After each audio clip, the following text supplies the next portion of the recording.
الحمد لله نحمده ونستعينه ونستغفره ونعوذ بالله من شرور أنفسنا ومن سيئات أعمالنا من يهده الله فلا مضل له ومن يضلل فلا هادي له وأشهد أن لا إله إلا الله وحده لا شريك له وأشهد أن محمدا عبده ورسوله أما بعد أعوذ بالله من الشيطان الرجيم بسم الله الرحمن الرحيم يا أيها الذين آمنوا اتقوا الله حق تقاته ولا تموتن إلا وأنتم مسلمون يا أيها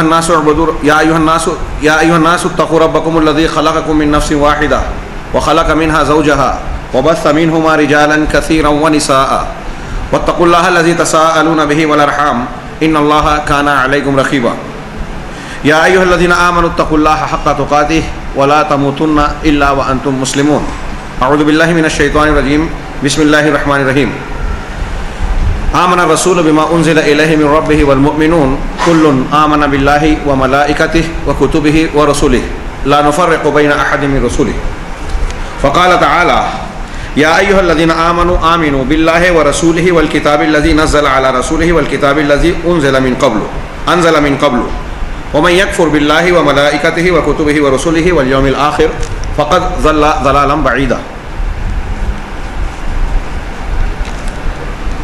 نہایت احترام کے لائق علماء کرام، دعات اور طلباء جامعہ محمدیہ، اس دنیا میں اللہ تبارک و تعالیٰ نے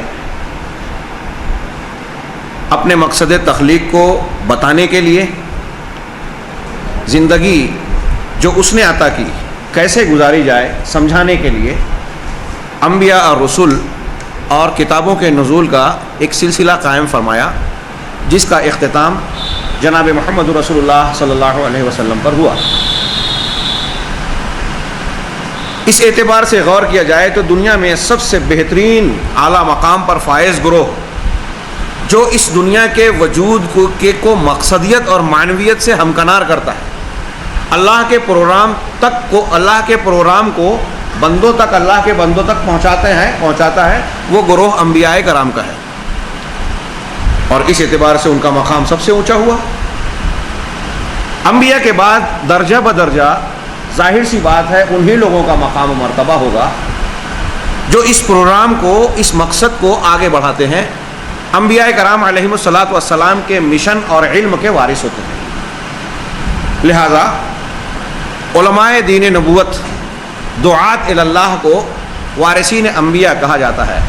العلماء ورثۃ الانبیاء، مشہور حدیث ہے کہ علماء انبیاء کے وارث ہیں. اور اس اعتبار سے اگر آپ غور کریں تو تفصیل میں نہ جاتے ہوئے میں صرف آپ حضرات کو آپ کا مقام یاد دلا رہا ہوں، اپنے آپ کو بھی اس میں شامل کرتے ہوئے. اللہ تعالیٰ نے یہ اعزاز ہمیں اور آپ کو بخشا ہے کہ اپنے دین سے وابستہ کیا، دین کے علم کو حاصل کرنے اور دین کے لیے کچھ کام کرنے کی توفیق اذانی عطا فرمائی. یہ کوئی معمولی بات نہیں ہے کہ ہم کو دنیا کے سب سے بہترین گروہ کا وارث بنایا. اب اس وراثت کے حق کو ادا کرنے کے بہت سارے تقاضے ہیں: علم، عمل، دعوت. اور بنیادی یا نتیجے کا سب سے آخری مرحلہ دعوت کا ہے، دعوت اللہ کا.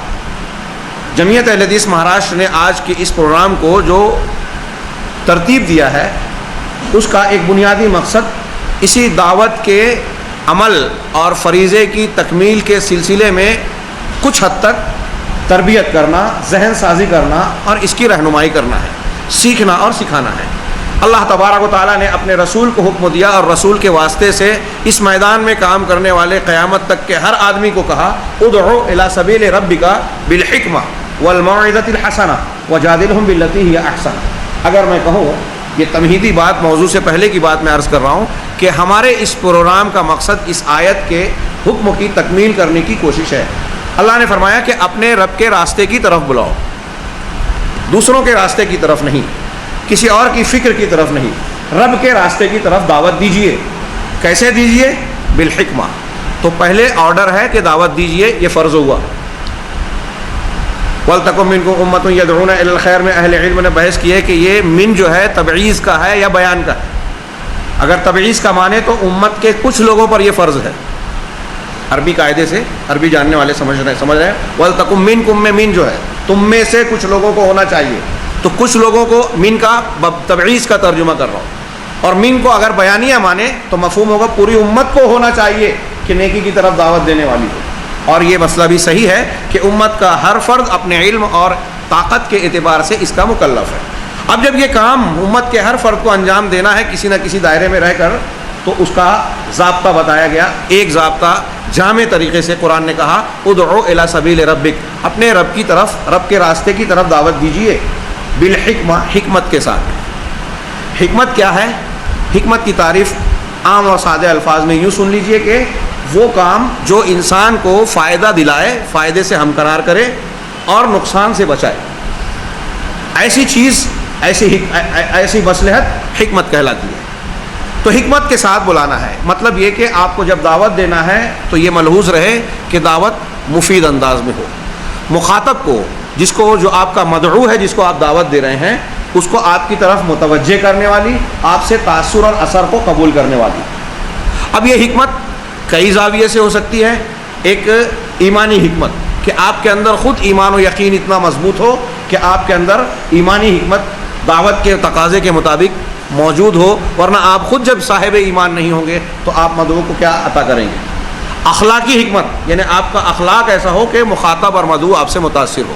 انبیاء کرام، نبی کریم صلی اللہ علیہ وسلم نے دعوت دینے سے پہلے اپنے آپ کو صادق و امین تسلیم کروایا، اپنے کردار کی بلندی کو پورے معاشرے سے قبول کروایا، اس کے بعد دعوت دی. تو اخلاقی حکمت بھی ضروری ہے کہ آپ گالی گلوچ کرنے والے، جھگڑا کرنے والے، بد اخلاق، جھوٹے، بے ایمان، اس قسم کے اوصاف سے صاف ستھرے ہو، تو آپ کے اندر اخلاقی حکمت ہوگی. علمی حکمت یعنی آپ جو چیز پیش کر رہے ہیں وہ آپ کی باتیں علم اور تحقیق کے معیار پر اترنے والی ہو، دلائل سے آراستہ ہو، یوں ہی خالی خلی بات آپ نہ کہیں، بلکہ آپ کے پاس مواد ہو پیش کرنے کا. بغیر علم کے اگر آپ دعوت دیں گے تو فائدے کی بجائے نقصان ہوگا، لہٰذا یہ حکمت کے ساتھ دعوت نہیں ہوگی. ہمارے یہاں بہت سارے لوگ قرآن و حدیث یا دلائل کو یا علم کو جانے بغیر دعوت دینے کا کام کرتے ہیں یا اس کی تعلیم دیتے ہیں. یہ اسلامی منہج نہیں، نبی کا طریقہ نہیں، قرآن کی تعلیم نہیں. تو علمی حکمت بھی ضروری ہے، لسانی حکمت بھی ضروری ہے کہ آپ کی زبان شستہ ہو، شائستہ ہو، متاثر کرنے والی ہو. جب آپ تقریر کریں، جب آپ بیان دیں، جب مخاطب سے کوئی بات کہیں تو اس کو سننا اچھا لگے، اس کی دل آزاری نہ ہو، اس کے سماعت پر وہ بوجھ نہ محسوس ہو، اس کے اندر گندی باتیں نہ ہوں، اور اس سے متعلق دوسرے تمام پہلو جو لسانیات، زبان دانی اور القاء کے طریقے سے تعلق رکھتے ہیں، وہ تمام خوبیاں آپ کے اندر ہونی چاہیے. یہ چیزیں سیکھنے سے، علم سے اور اساتذہ کے درمیان رہنے سے، کتابوں کے مطالعہ کرنے سے، انبیاء اور سلف کے سیرت کا مطالعہ کرنے سے آپ کو حاصل ہوگی. یہ تمام حکمتیں ہوں. ادعو الی سبیل ربک بالحکمہ، اس پروگرام کی ترتیب کا ایک مقصد ہے کہ اس حکمت کے پہلو کو موجودہ حالات جو ہم جس سے ہم گزر رہے ہیں، اس میں حکمت کے مختلف پہلو کیا ہو سکتے ہیں، جو گوشے ہم سے مخفی رہ جاتے ہیں یا نظر انداز ہو جاتے ہیں، ہم توجہ نہیں دے پاتے، ان پر توجہ دلائی جائے، ان پر توجہ کی جائے. دوسری ایک تفسیر کو یوں کہیں کہ حکمت کے ساتھ دعوت دینا ہے کا مطلب یہ کہ آپ کو مخاطب کو ایسے ذریعے سے اپنی بات پیش کرنی ہے کہ اس کی عقل اور فکر سوچنے پہ مجبور ہو جائے اور ماننے پر آمادہ ہو جائے. یہ حکمت ہوگی. اس کے بعد موعظہ حسنہ کا وقت باری آتی ہے. اگر عقل کو خطاب کر کے حکمت کے تمام تر پہلوؤں کو اختیار کرنے کے بعد بھی بہت زیادہ اثر نہیں ہوا یا سامنے والے نے قبول نہیں کیا، تو آپ دوسرے مرحلے پہ آئیے، موعظۃ حسنہ، واعظ و نصیحت جس میں تذکیر ہو، جس کے اندر ترغیب ہو کہ آپ اچھا کام کریں گے، یہ کریں گے تو آپ کو ایسے ایسے باغات، جنت، اللہ کا انعام ملے گا.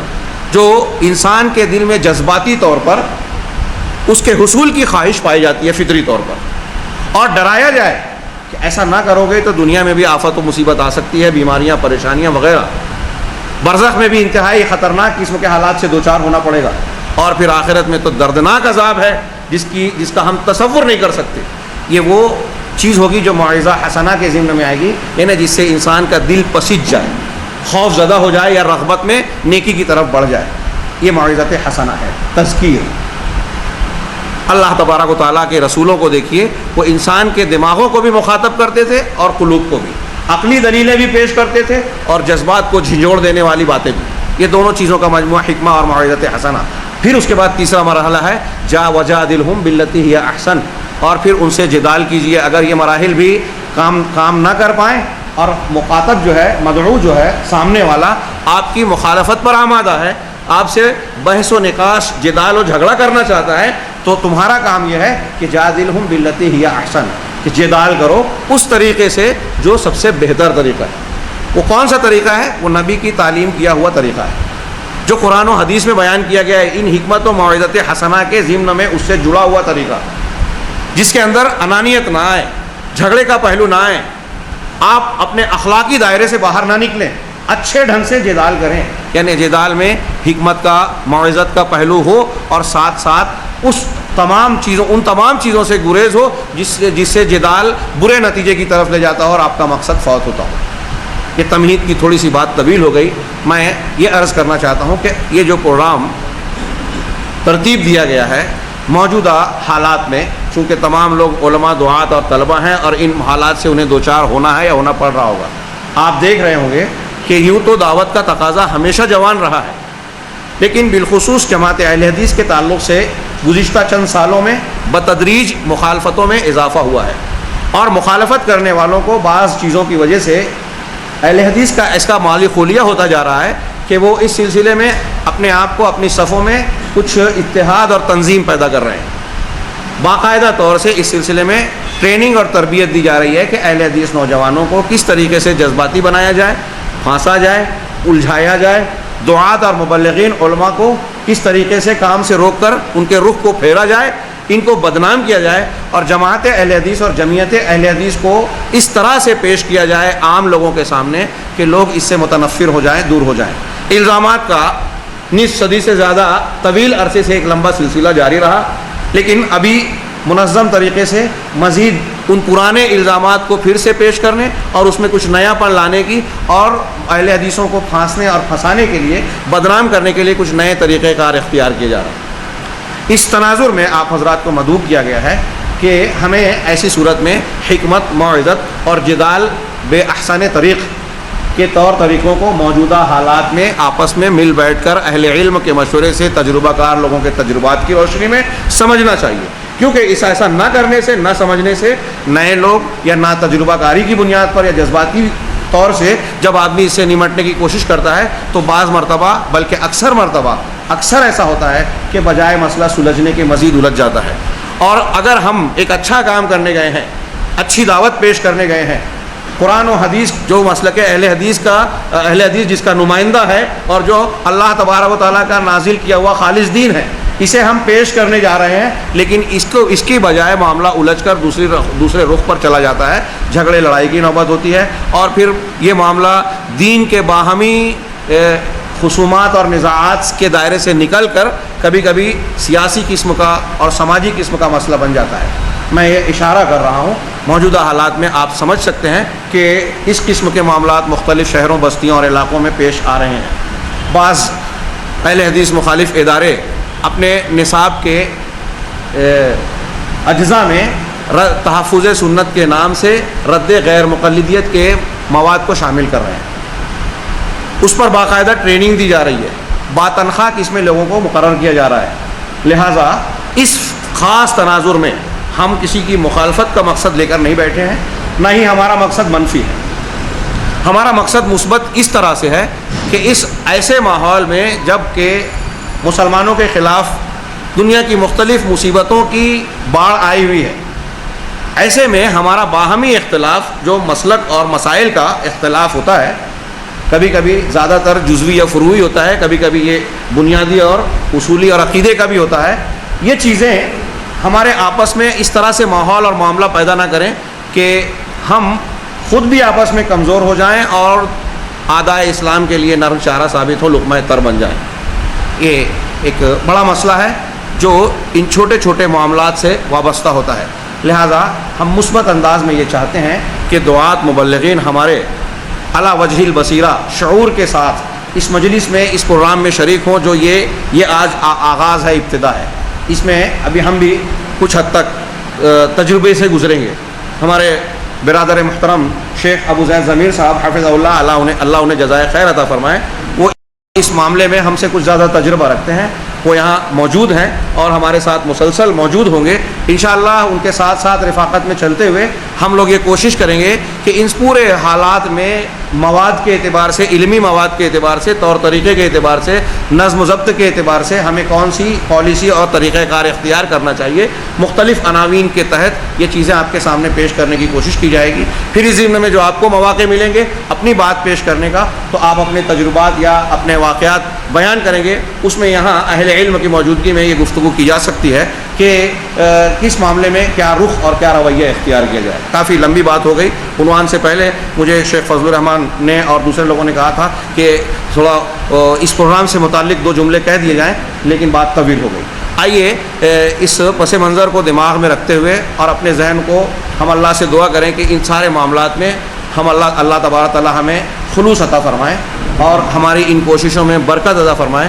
حقیقت تو یہی ہے کہ ہمارے اندر بھی بہت ساری خامیاں کوتاہیاں ہیں، اللہ تبارک تعالیٰ ان کو دور کر کے ہمیں اپنے دین کا سچا داعی اور سپاہی بنائے۔ محترم حاضرین، آئیے عنوان کی طرف، اور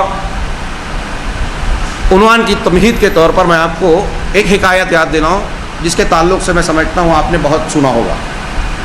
کہتے ہیں کہ ایک بہت پڑھا لکھا، بڑی بڑی ڈگریوں کا حامل شخص ہندوستان واپس لوٹا، جو باہر سے پڑھ کر آیا تھا، اور اپنے گاؤں جانے لگا۔ راستے میں دریا تھا، ایک ملاح سے اس نے کرائے پہ کشتی لی اور دریا پار کرنے کے لیے پڑ چلا۔ کچھ دور جاتے ہوئے اس نے کشتی باندھ سے کہا کہ کیا تم فزکس جانتے ہو، علم سائنس سے واقف ہو؟ کہا صاحب میں نہیں جانتا۔ اس نے فزکس کی کئی مسائل بیان کیے اور کہا افسوس ہے تم پر زندگی کھپ رہی ہے اور تم یہ سب چیزیں نہیں پڑھے ہو، نہیں جانتے ہو۔ اچھا طبیعیات جانتے ہو؟ اچھا میتھس جانتے ہو؟ فلکیات کا تمہیں کچھ علم ہے؟ زولوجی اور حیوانیات سے کچھ تم کو شغف ہے؟ حیاتیات کو جانتے ہو؟ ہر بات کشتی بان نے کہا کہ میں نہیں جانتا، جس پر اس نے بڑی مذمت کی، بڑا طعن و تشنیع کیا کہ تم کو کچھ نہیں جانتے، جاہل آدمی ہو، زندگی گزار دی، خراب کر دی۔ کچھ ہی فاصلہ گزرا تھا کہ کشتی بھنور میں پھنس گئی اور چکر کھانے لگی، قریب تھا کہ کشتی ڈوب جائے۔ جب ڈوبنے لگی کشتی تو کشتی بان نے اس سائنس کے عالم سے سوال کیا کہ آپ اتنے بڑے جانکار ہیں، یہ بتائیے کہ کیا آپ نے تیراکی کا علم سیکھا ہے؟ اس نے کہا نہیں۔ تو کہا اس وقت آپ اپنے فزکس اور سائنس کے اور جتنے بھی علوم ہیں وہ آپ کے پاس رکھیے، جو میں نے نہیں سیکھا میں اس سے جاہل ہوں، لیکن میں نے علم تیراکی سیکھی ہے، میں تیر کے اپنی جان بچا سکتا ہوں، اگر آپ کو یہ علم ہو تو بچا لیجیے اپنے آپ کو۔ کہا وہ سمندر میں دریا میں کودا اور تیر کر کنارے لگ گیا اور وہ عالم ڈوب کے مر گیا۔ اس حکایت کو بیان کر کے لوگ یہ سمجھانا چاہتے ہیں کہ دنیا کا کوئی بھی علم غیر ضروری، غیر مفید اور بیکار نہیں ہے، ہر علم کا اپنا کوئی نہ کوئی فائدہ ہے۔ لیکن میں یہاں یہ اس سے استدلال کرنا چاہتا ہوں کہ بھنور میں پھنسی ہوئی کشتی سے بچ کر نکلنے کے لیے اگر تیراکی کے علم کی ضرورت ہے تو زندگی میں قدم قدم پر بہت سارے بھنور ہیں جس کو ہم شریعت کی زبان میں ظلمات کہہ لیں۔ اللہ ولی الذین آمنوا یخرجہم من الظلمات، اللہ مومنوں کا ولی ہے، انہیں ظلمات سے نکالتا ہے۔ ظلمات کیا ہے؟ تاریکیاں، ترجمہ مفہوم ہے باطل ادیان، مذاہب، افکار، خیالات۔ دنیا کے جتنے باطل مذاہب ہیں وہ سب ظلمات ہیں۔ ایمان والوں کو ان ظلمات سے اللہ نکالتا ہے اور نور کی طرف رہنمائی فرماتا ہے۔ اس دنیا کے اندر ایسی ظلمات ہر طرف بکھری ہوئی ہیں، مختلف مذاہب کی شکل میں، ہندو مت، نصرانیت، یہودیت، بدھزم اور پھر نہ جانے کیا کیا، اور خود اسلام کے نام پر رافضیت، باطنیت، تصوف اور نہ جانے کیا کیا، یہ سارے ظلمات ہیں۔ ان ظلمات میں اگر ہم پڑ گئے اور اس میں ڈوب گئے تو ہمارا ایمان، ہماری روح، ہماری آخرت تباہ و برباد ہو جائے گی۔ اس تباہی سے اپنے آپ کو بچانے کے لیے ضروری ہے کہ ہم اس ظلمات سے نکل کر تیراکی کے ساتھ ساحل پر اور صراط مستقیم پر لگنے کا فن سیکھیں، اور وہ فن ہے صحیح عقیدہ۔ ہمارا عنوان ہے کہ سب سے پہلے عقیدہ ہی کیوں؟ پہلے عقیدہ ہی کیوں؟ جیسا کہ آپ کے ہاتھ میں پرچی ہے، اگر میں اس کو لفظ لفظ پڑھوں تو یہ تو آپ بھی پڑھ سکتے ہیں، میں اس کا صرف خلاصہ پیش کرتا جا رہا ہوں۔ پہلے تمہید ملاحظہ فرمائیے۔ تمہید میں یہ بیان کرنے کی کوشش کی میں نے کہ ہمارا عنوان ایک سوال ہے کہ پہلے عقیدہ کیوں؟ اس سوال کے دو پہلو ہیں. ایک تو یہ کہ سائل پوچھنا چاہتا ہے، جاننا چاہتا ہے معلومات کے طور پر کہ عقیدے کو پہلے کیوں لیا جائے، تو اس کو سیدھا سادہ جواب دیا جائے کہ اس وجہ سے. دوسرا پہلو یہ ہے، اور مقصود اس موضوع سے اور ہمارے پروگرام سے یہی ہے کہ بطور اعتراض سوال کیا جاتا ہے، اور یہ اعتراض خاص طور سے اہل حدیث منہج کتاب و سنت کے ماننے والوں سے کیا جاتا ہے کہ بھائی صاحب آپ عقیدے ہی پہ کیوں زور دیتے ہیں، عقیدے کے پیچھے کیوں پڑے رہتے ہیں، اور عقیدے کے مباحث آپ چھیڑیں تو کہتے ہیں کہ بھائی یہ مسلمانوں کے اندر صفوں میں اتحاد کے بجائے انتشار پیدا کرتے ہیں، یہ شرک ہے، یہ بدعت ہے، یہ کفر ہے، یہ ایمان و عقیدے کے خلاف ہے. ایسا جب آپ کسی قوم سے کہتے ہیں، گروہ سے، مسلک سے، اہل مسلک سے، تو وہ مسلک کے ماننے والے جس چیز کو مان رہے ہیں، جس چیز کو اختیار کیے ہوئے ہیں، جب آپ اس کو شرک اور بدعت قرار دیتے ہیں تو وہ ناراض ہو جاتے ہیں، وہ آپ پر غضبناک ہوتے ہیں اور مخالفت پر آمادہ ہوتے ہیں. تو مخالفانہ رویہ ہوتا ہے، بحث و نقاش ہوتا ہے، مناظرہ ہوتا ہے، اور پھر جھگڑا ہوتا ہے. تو اہل الحدیث مسلمانوں میں انتشار پیدا کرنا چاہتے ہیں، اور یہ کوئی صرف نچلی سطح کے عوام کا اعتراض نہیں ہے. یہ بڑے بڑے لوگ گزشتہ دنوں جب دیوبندیہ نامی کتاب عرب میں لکھی گئی، اور جہود و علماء الاحناف فی رد القبوریہ والقبورین، اس قسم کی کتاب شمس الدین افغانی نے لکھی، اور شیخ صلاح الدین مقبول حفظہ اللہ نے کتاب لکھی، ابو الحسن علی الندوی وجہ آخر من کتابات ہی، یہ کتاب لکھی جو ابھی چھپی بھی نہیں تھی. تو مخالفت میں پورا ہندوستان گرما دیا گیا، ہند اور پاکستان کا ماحول. اور یہ کوشش کی گئی کہ احناف اور ان کے تعلق سے جو چیزیں وابستہ ہیں عقیدے کے تعلق سے، وہ عوامی سطح پر نہ آنے پائے. اس وقت بڑے بڑے علماء نے جو دنیا کے عالم اسلام کے بڑے اداروں میں اہل الحدیث کی شکایتیں کی، اس شکایت میں جلی طور سے یہ لکھنے کی کوشش کی گئی کہ یہ لوگ ہندوستان کے جو ہیں، یہ نہ صرف یہ کہ مسلک تقلید کا رد کرتے ہیں، بلکہ یہ لوگ مسلمانوں کے بیچ اختلافات کو ہوا دے کر انتشار پیدا کرتے ہیں، مسلمانوں کی صفوں میں انتشار پیدا کر رہے ہیں. یہ ایک بڑا اعتراض چھوٹے مقام سے نہیں بلکہ بڑے مقامات سے بھی آتا ہے. اس لیے اس عنوان کو یا اس ٹاپک کو اپنے سامنے ملحوظ رکھنا بہت ضروری ہے. پھر دوسرا پہلو یہ بھی، یہ تو ہمارے خلاف اعتراض کی بنیاد پر اس موضوع کے جاننے کی ضرورت ہے. دوسرا پہلو یہ بھی ہے کہ ہمارے یہاں مسلمانوں میں دعوت و تبلیغ کے بہت سے دعوے ہیں، بہت سی کوششیں ہیں. مختلف جماعتیں اپنے مابہل امتیاز عقائد کو لے کر اسی کی روشنی میں کوشش کرتی ہیں، اور بعض وہ جماعتیں ہیں جو اہل سنت والجماعت کے حلقوں میں اپنے دعوتی عمل پر فخر کر رہی ہیں. ان کے دعوتی مشن کو اور طریقہ کار، لائحہ عمل اور منہج کو آپ دیکھیں تو وہ منہج نبوی سے منحرف نظر آئے. ایک طبقہ ایسا ہے جو یہ کہتا ہے کہ صرف فضائل کو بیان کیجیے، اس میں ان کا یہ فلسفہ ہے فضائل کو بیان کرنے سے لوگوں کو دین پر عمل کرنے کی ترغیب ملے گی، مسائل میں پڑھنے سے آدمی الجھتا ہے، اختلاف پیدا ہوتا ہے، وغیرہ وغیرہ. حالانکہ وہ بھی مسائل سے بالکل دستکش نہیں ہوتے. وہاں یہ اقوال موجود ہے کہ ہمارا طریقہ کار تو ہے، مولانا الیاس صاحب نے فرمایا طریقہ میرا ہے، لیکن فکر جو میں پیش کر رہا ہوں مولانا اشرف علی تھانوی صاحب، تو مولانا اشرف علی تھانوی صاحب کی فکر جو ہے بغیر مسائل کے نہیں ہے. لیکن باور یہ کرایا جاتا ہے کہ ہم مسائل کو چھیڑتے نہیں ہیں، ہم مسائل کے ساتھ تعارض کرتے نہیں ہیں، ہم صرف فضائل کو پیش کر رہے ہیں تاکہ میٹھی میٹھی باتیں ہوں، میٹھی میٹھی سنتیں اختیار کی جائیں. وہ معاملات جس میں اختلاف، اچھا اس میں بھی لہٰذا یہ طریقہ کار اختیار کرتے ہوئے بھی، خیر بہت ساری، میں اس میں جاؤں تو تفصیل ہو جائے گی. ایک طرف عنوان بنایا گیا یہاں فضائل کا، دوسری طرف ایک جماعت نے اپنے موقف کو، اپنے نصب العین کو یہ مقرر کیا کہ دنیا میں اسلامی حکومت اور اسلام کا نظام قائم ہونا چاہیے، اور اقامت دین کی ایک اصطلاح کو قرآن سے کشید کیا، اس کی اپنی تشریح کی ان کے بانی کی فکر کے روشنی میں، اور اسی کو اپنی دعوت، اپنی تبلیغ، اپنے اشاعت کا مرکزی نقطہ قرار دے دیا. اب اسے وہ جو اپنے فکر کے اعتبار سے اقامت دین کا مفہوم و معنی بیان کرتے ہیں، اس خانے میں اگر آپ توحید اور شرک کی بات، سنت اور بدعت کی بات، عقیدے اور گمراہی کی بات کریں تو انہیں محسوس ہوتا ہے کہ یہ دعوتی حکمت کے خلاف ہے، منہج نبوی کے خلاف ہے، مسلمانوں کی ضرورت کے خلاف ہے، لہٰذا وہ اسے نفرت کی نگاہ سے دیکھتے ہیں۔ کچھ جماعتیں ایسی ہیں جو اگر عقیدے پہ توجہ بھی دیتی ہیں تو وہ عقیدہ صحیحہ ہے ہی نہیں، بلکہ وہ اسلام میں باطنیت، رافضیت سے کشید کیا ہوا عقیدہ ہے۔ اور ایک طرف ہمیں اہل تصوف وغیرہ بھی نظر آتے ہیں جو روحانیت، تزکیہ نفس اور احسان کے نام پر اصل اور صحیح عقیدے سے ہٹا کر لوگوں کو عنوان تو یہ دیتی ہیں کہ ہم تزکیہ نفس کر رہے ہیں، اصلاح باطن کر رہے ہیں، لیکن امت کے ایک بہت بڑے طبقے کو جو انہیں سفید پوش، سیدھا سادہ اور مصلح سمجھتی ہے، وہ عقائد کے بعد میں بہت دور کی گمراہیوں میں لے کے چلے جاتے ہیں۔ اس کا کچھ حصہ میرے کل کے مقالے میں ہلکا سا آئے گا، فی الحال پہلے عقیدہ کیوں اس عنوان سے متعلق یہ چند نکات ہم دیکھیں گے اور اس پر گفتگو کریں گے۔ سب سے پہلے عقیدے کا مطلب، عقیدے کی اہمیت یا اس کو پہلے کیوں پیش کیا جاتا ہے، اس کے ذکر سے پہلے عقیدے کا مطلب۔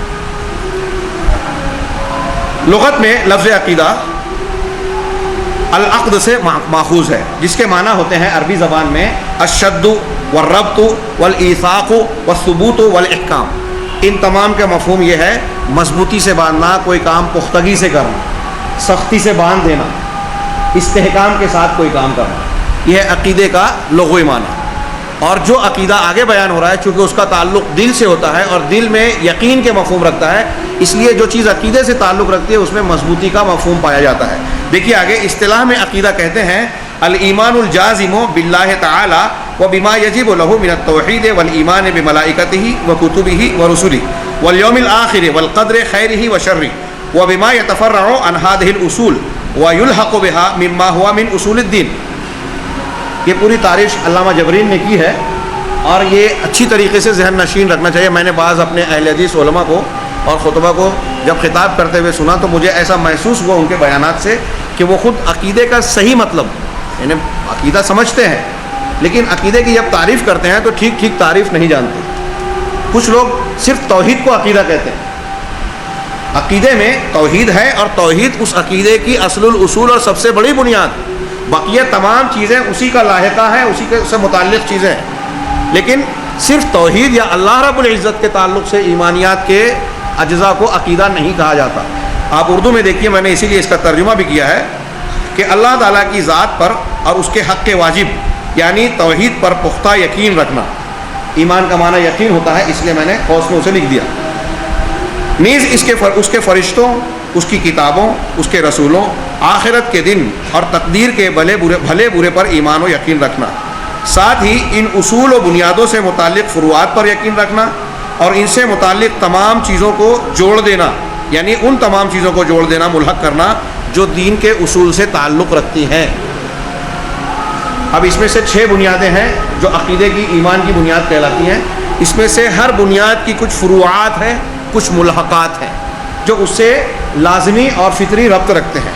مثلا آپ نے اللہ رب العزت پر ایمان لایا تو اللہ رب العزت کے پر ایمان کے کئی پہلو ہیں، اللہ کی ذات کے، اس کے افعال کے، اس کی صفات کے، اس کے حقوق یعنی الوہیت سے متعلقہ امور کے، یہ تمام چیزیں اللہ تبارک و تعالیٰ کے ایمان پر کی تفصیل میں شامل ہوگی، اس کے اسماء و صفات وغیرہ کی بحث بھی۔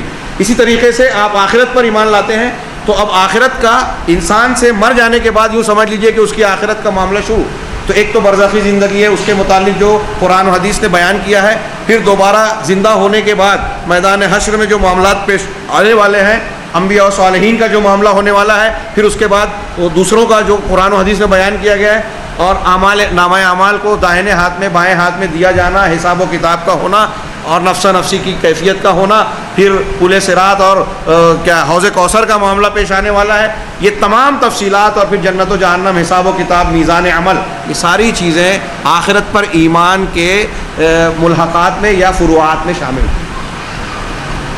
جنت و جہنم تک اور جنت و جہنم کے اندر کی جو تفصیلات قرآن و حدیث میں بیان کی گئی ہیں، یہ میں نے تھوڑی سی اشارہ کیا۔ اب انبیاء پر ایمان لائے تو انبیاء کے پچھلے انبیاء کے تعلق سے کتنے انبیاء گزرے، قرآن و حدیث نے جتنا بتایا اتنا ہم مانیں، جن کا نام بتایا ان کو نام کے ساتھ اسلام پہ ہم ایمان لاتے ہیں، جن کا نام نہیں بتایا ان کو بغیر نام کے مانتے ہیں۔ اگر قرآن و حدیث نے کسی نبی کا نام نہیں بتایا اور کوئی کہہ رہا ہے، جیسے آج کل کچھ کتابیں ہیں اگر اب بنا جاگے تو، اور دوسری وہ یہ ثابت کرنے کی کوشش کرتے ہیں کہ یہاں ہندو دھرم کی جو بنیادی کتاب ہے وید، یہ آسمانی کتاب معلوم ہوتی ہے، اور اس کو پیش کرنے والے کچھ ہندو بڑی شخصیات کو وہ یہ اندازہ ظاہر کرتے ہیں کہ ہو سکتا ہے وہ رسول ہوں۔ ایک صاحب نے تشریح کر کے بہت شد و مت سے کہا کہ قرآن میں ذوالکفل کے نام سے جس کا تذکرہ کیا گیا ہے، ایسا محسوس ہوتا ہے اور لگتا ہے دلائل یہ بتاتے ہیں کہ وہ گوتم بدھ تھے، حالانکہ یہ بالکل غلط بات ہے۔ اول ہم کوئی تفصیل نہ جانیں تو اس بنیاد پر کہ قرآن و حدیث نے عقیدے کی جن چیزوں کو بیان نہیں کیا، جن انبیاء کا نام نہیں لیا، ہم ان کو نہیں مانتے۔ اور اگر کوئی نام معلوم ہے لیکن قرآن و حدیث کی تصدیق نہیں ہے کہ وہ نبی تھے، تو ہم اسے یوں ہی تسلیم نہیں کریں گے۔ زرتشت ہوں، پنڈت رام چندر جی ہوں، گوتم بدھ ہوں، یا کوئی اور شخصیت، ہم انہیں یہ تسلیم نہیں کریں گے۔ اسی طریقے سے وید ہو یا کوئی اور کتاب، اگر اس میں توحید کی کچھ باتیں ہیں، انبیاء و صالحین کے پرانے کچھ واقعات کا ذکر ہے، تو محض اس وجہ سے کہ اس میں نوح علیہ السلام کا واقعہ ہے، اس میں آدم علیہ السلام کا ذکر ہے، اس میں فلاں فلاں نبی کا سچا واقعہ بیان کیا گیا ہے، اس بنیاد پر ہم کسی کتاب کو آسمانی کتاب تسلیم کر لیں، یہ صحیح نہیں ہے۔ یہاں ایک اصولی چیز جو آپ کو اس میں نوٹ کرنا چاہیے، وہ آگے کی بحث سے تعلق رکھتی ہے، وہ یہ کہ عقیدے کا ماخذ قرآن و حدیث ہے۔ عقیدہ غیبیات سے تعلق رکھتا ہے۔ غیبیات کو جاننے کے لیے دنیا میں انسان کے پاس عقل کا، مشاہدے کا، تجربے کا اور دوسروں کے جو عام انسان ہیں ان کے ذریعے سے جاننے کا کوئی ذریعہ موجود نہیں ہے۔ عقیدے اور غیبیات سے متعلق جانکاری کا ایک ہی ذریعہ ہے اور وہ ہے وحی الہی، اور وحی الہی یا تو اللہ کے قرآن کی شکل میں اب صاف ستھرے طور پہ موجود ہے، یا رسول اللہ صلی اللہ علیہ وسلم کی احادیث مبارکہ کی شکل میں۔ لہٰذا ایمان بالغیب یا عقیدے سے متعلق تمام امور کی بنیاد قرآن و حدیث سے لی جائے گی۔ جو چیز جتنی بیان کی گئی ہے، یہ بہت اہم اصول ہے، بظاہر چھوٹی سی بات، ابتدائی بات، لیکن اس کو سامنے رکھیے تو وہ سارے لوگ جو اپنی عقل و قیاس سے اور مختلف قسم کے توڑ جوڑ کر کے تاریخی اعتبار سے، عقلی اعتبار سے کسی غیر نبی کو نبی بنانا چاہتے ہیں، کسی بھی کتاب کو آسمانی کتاب گردانوانا چاہتے ہیں، وہ ساری چیزیں رد ہو جاتی ہیں، وہ ہمارے خانے میں اصول اور ضابطے میں نہیں بیٹھتی۔ تو یہ کتابوں کا معاملہ، انبیاء کا معاملہ، اس میں جو ایمان جازم کے تحت میں نے عقیدے کی تعریف کی، وہ تمام تفصیلات اور جزیات اس میں شامل ہو گئیں۔ بنیادی طور سے یہ 6 چیزیں ہیں جو حدیث جبریل میں بیان کی گئی کہ ان تؤمن باللہ و ملائکتہ و کتبہ و رسلہ والیوم الآخر والقدر خیرہ و شرہ۔ اور اگر آپ جو میں نے تھوڑی سی تشریح اور اشارہ کیا اس کو سامنے رکھیں تو آپ کو یہ بات آسانی سے سمجھ میں آئے گی کہ عقیدے اور ایمان کی یہ 6 بنیادیں یہ ایسی ہیں کہ اگر اس کو ٹھیک اور صحیح طریقے سے ایک انسان مان لے تو ایمان بالغیب سے متعلق قرآن و حدیث میں بیان کیے ہوئے جتنی جزیات ہیں وہ سب کسی نہ کسی طریقے سے ان 6 چیزوں سے متعلق ملے گی، یہ 6 چیزیں اس سے مربوط ملے گی۔ تو ان چیزوں پر پختہ یقین رکھنا یہ ہے ایمان۔ آگے اللہ تعالیٰ کی ذات پر اور اس کے حق کے واجب یعنی توحید پر پختہ یقین، یہ تو ہو چکا۔ اس کے بعد ہے کہ یہ چیزیں غیبیات ہیں۔ اہل ایمان کی صفت قرآن مجید میں بیان کی گئی ہے کہ الذین یؤمنون بالغیب، یہ وہ لوگ ہیں جو غیب پر ایمان رکھتے ہیں، اور جو غیب پر ایمان ہے وہی عقیدہ ہے۔ تو اس اعتبار سے معنی و مفہوم کے اعتبار سے دیکھا جائے تو جب ہم اس معنی میں عقیدہ کہتے ہیں تو اس معنی میں ایمان کے لفظ کا بھی اطلاق ہوتا ہے، اور ایمان کا ایک جامع معنی وہ ہوتا ہے اصطلاحی معنی کہ تصدیق بالقلب، اقرار باللسان اور عمل بالجوارح یا عمل بالارکان۔ وہ ایمان کا ایک دوسرا جامع معنی ہے جو اسی سے متعلق ہوتا ہے، تصدیق بالقلب کے اور اقرار باللسان کے مفہوم کے اعتبار سے اس میں شامل ہوگا۔ علماء سلف کی کثیر تعداد آگے ایمان کے عقیدے کے مفہوم بتاتے ہوئے میں نے عرض کیا ہے اس میں کہ علماء سلف کی ایک کثیر تعداد ایمان کو السنہ کا نام دیتی ہے، عقیدے کو سنت کا نام بھی دیا ہے۔ کیوں دیا؟ اس کی وجہ ایک جملے میں یہاں بیان کی کہ بہت سے لوگوں نے عقیدے کے سلسلے میں انحراف کیا اور قرآن و حدیث کی بجائے دوسرے مقامات سے عقل کی بنیاد پر، فلسفہ اور منطق کی بنیاد پر عقائد کی چیزوں کو ثابت کرنا چاہا۔ تو ظاہر سی بات ہے کہ یہ اہل بدعت کہلائے۔ جب وہ اہل بدعت کہلائے تو اہل سنت والجماعت کے علماء سلف نے کہا کہ ہم عقیدہ سنت سے لیتے ہیں، اور ہمارا عقیدہ وہی ہے جو سنت ہے، جو سنت ہے وہ ہمارا عقیدہ ہے۔ عقیدہ سنت ہے، سنت عقیدہ ہے۔ بعض علماء علامہ اسماعیل بربہاری کہتے ہیں کہ وہ جماعت کو کہتے ہیں. الجماعت ہی السنہ والسنۃ ہی الجماعت. جماعت سنت ہے اور سنت جماعت ہے. اور میں نے اس تشریح کے مقام پر سلف کے طریقے پر کہا کہ جو سنت ہے وہی ہمارا عقیدہ ہے اور جو عقیدہ ہے وہی سنت سے ثابت شدہ چیز ہے. تو یہ قرآن، حدیث، عقیدہ، سنت، جماعت، یہ سب باہم مربوط ہو گئے، ایک دوسرے سے جڑے ہوئے ہیں، الگ نہیں ہو سکتے. اس کا مقصد، سنت کا نام دینے کا مقصد جو ہے عقیدہ صحیحہ کو گمراہ فرقوں کے عقائد و اقوال سے ممتاز کرنا تھا، کیونکہ صحیح عقیدہ یعنی عقیدہ اہل سنت والجماعت سنت نبی صلی اللہ علیہ وسلم سے ماخوذ و مستفاض ہے اور سنت قرآن کا بیان ہے، لہذا یہ چیزیں مربوط ہیں. اس کے علاوہ متعدد علماء کرام نے، علماء سلف نے عقیدے کے موضوع پر لکھی گئی اپنی کتاب کا نام السنہ رکھا. یہاں دو مثالیں دی. ایک امام احمد بن حنبل نے جو کتاب لکھی محاسبی کے جواب میں، وہ جہمیہ اور قدریہ سے تعلق رکھتا تھا، اللہ کی صفات کا اور عقیدے میں اس نے انحراف اختیار کیا، تو علامہ امام احمد بن حنبل رحمہ اللہ نے اس کے رد میں کتاب لکھی، اس کتاب کا نام رکھا السنہ، کتاب السنہ. اسی طریقے سے ابن ابی عاصم بہت بڑے محدث اور عالم امام گزرے ہیں، انہوں نے کتاب لکھی عقیدے کے باب میں، عقیدے سے متعلق قرآن و حدیث کے نصوص وغیرہ کو اور سلف کے عقیدے کو جمع کیا، اس میں اس کا حدیثیں اکٹھا کی، اس کا نام بھی رکھا السنہ. اسی طرح بہت سے علماء نے عقیدے پر اصول الدین کا اطلاق فرمایا ہے. عقیدے کو اصول دین کہا جاتا ہے. اصول کا معنی اصل کی جمع اصول یعنی بنیادیں، دین کی بنیادیں. نیز بعض نے اسے الفقہ الاکبر کہا ہے. فقہ معنی فہم، سمجھنا، کیونکہ دین کے دو حصے ہیں، ایک اعتقادات اور دوسرا عملیات. عملیات احکام و شرائع پر مشتمل ہوتی ہیں، جیسے عبادت، نماز، زکوٰۃ، روزہ، حج وغیرہ کے مسائل. احکام و سنن پر مشتمل یہ سارے امور عقیدے کے مقابل فروع اور فقہ اصغر کی حیثیت رکھتے ہیں. آپ نماز کے احکامات جاننا چاہ رہے ہیں یا پڑھ رہے ہیں، اس کے فقہ اور سمجھ حاصل کر رہے ہیں. حج، روزہ، زکوٰۃ اور نکاح کے مسائل، طلاق کے مسائل، وقف کے مسائل، یہ سب فقہ سے متعلق کہلائیں گے، لیکن یہ فقہ اصغر ہے بمقابلہ عقیدے کے، کیونکہ عقیدہ فقہ اکبر ہے، بڑی فقہ ہے.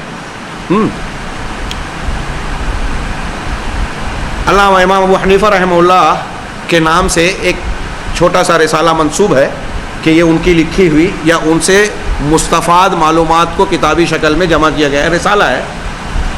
امام حنیفہ رحمہ اللہ کے بارے میں کہا جاتا ہے کہ انہوں نے اس کتابچے کو لکھا اور اس کا وہ عقیدے سے متعلق مباحث ہے اور اس کا نام رکھا الفقہ الاکبر، کہ یہ فقہ اکبر ہے. تو آپ یہ جو میں نے عقیدے کا تعارف کراتے ہوئے عقیدے کے تعلق سے سلف کی تعبیرات بیان کی کہ اسے اصول دین کہتے ہیں، اسے فقہ اکبر کہتے ہیں، اسے السنہ کہتے ہیں، اسی بنیاد پر آپ عقیدے کی اہمیت کو سمجھ سکتے ہیں کہ دین کی جتنے بھی احکام و مسائل ہیں اس میں عقیدے کو اصول کی حیثیت حاصل ہے، فقہ اکبر کی حیثیت حاصل ہے، یعنی دوسرے تمام مسائل کے مقابلے میں یہ بنیاد ہے.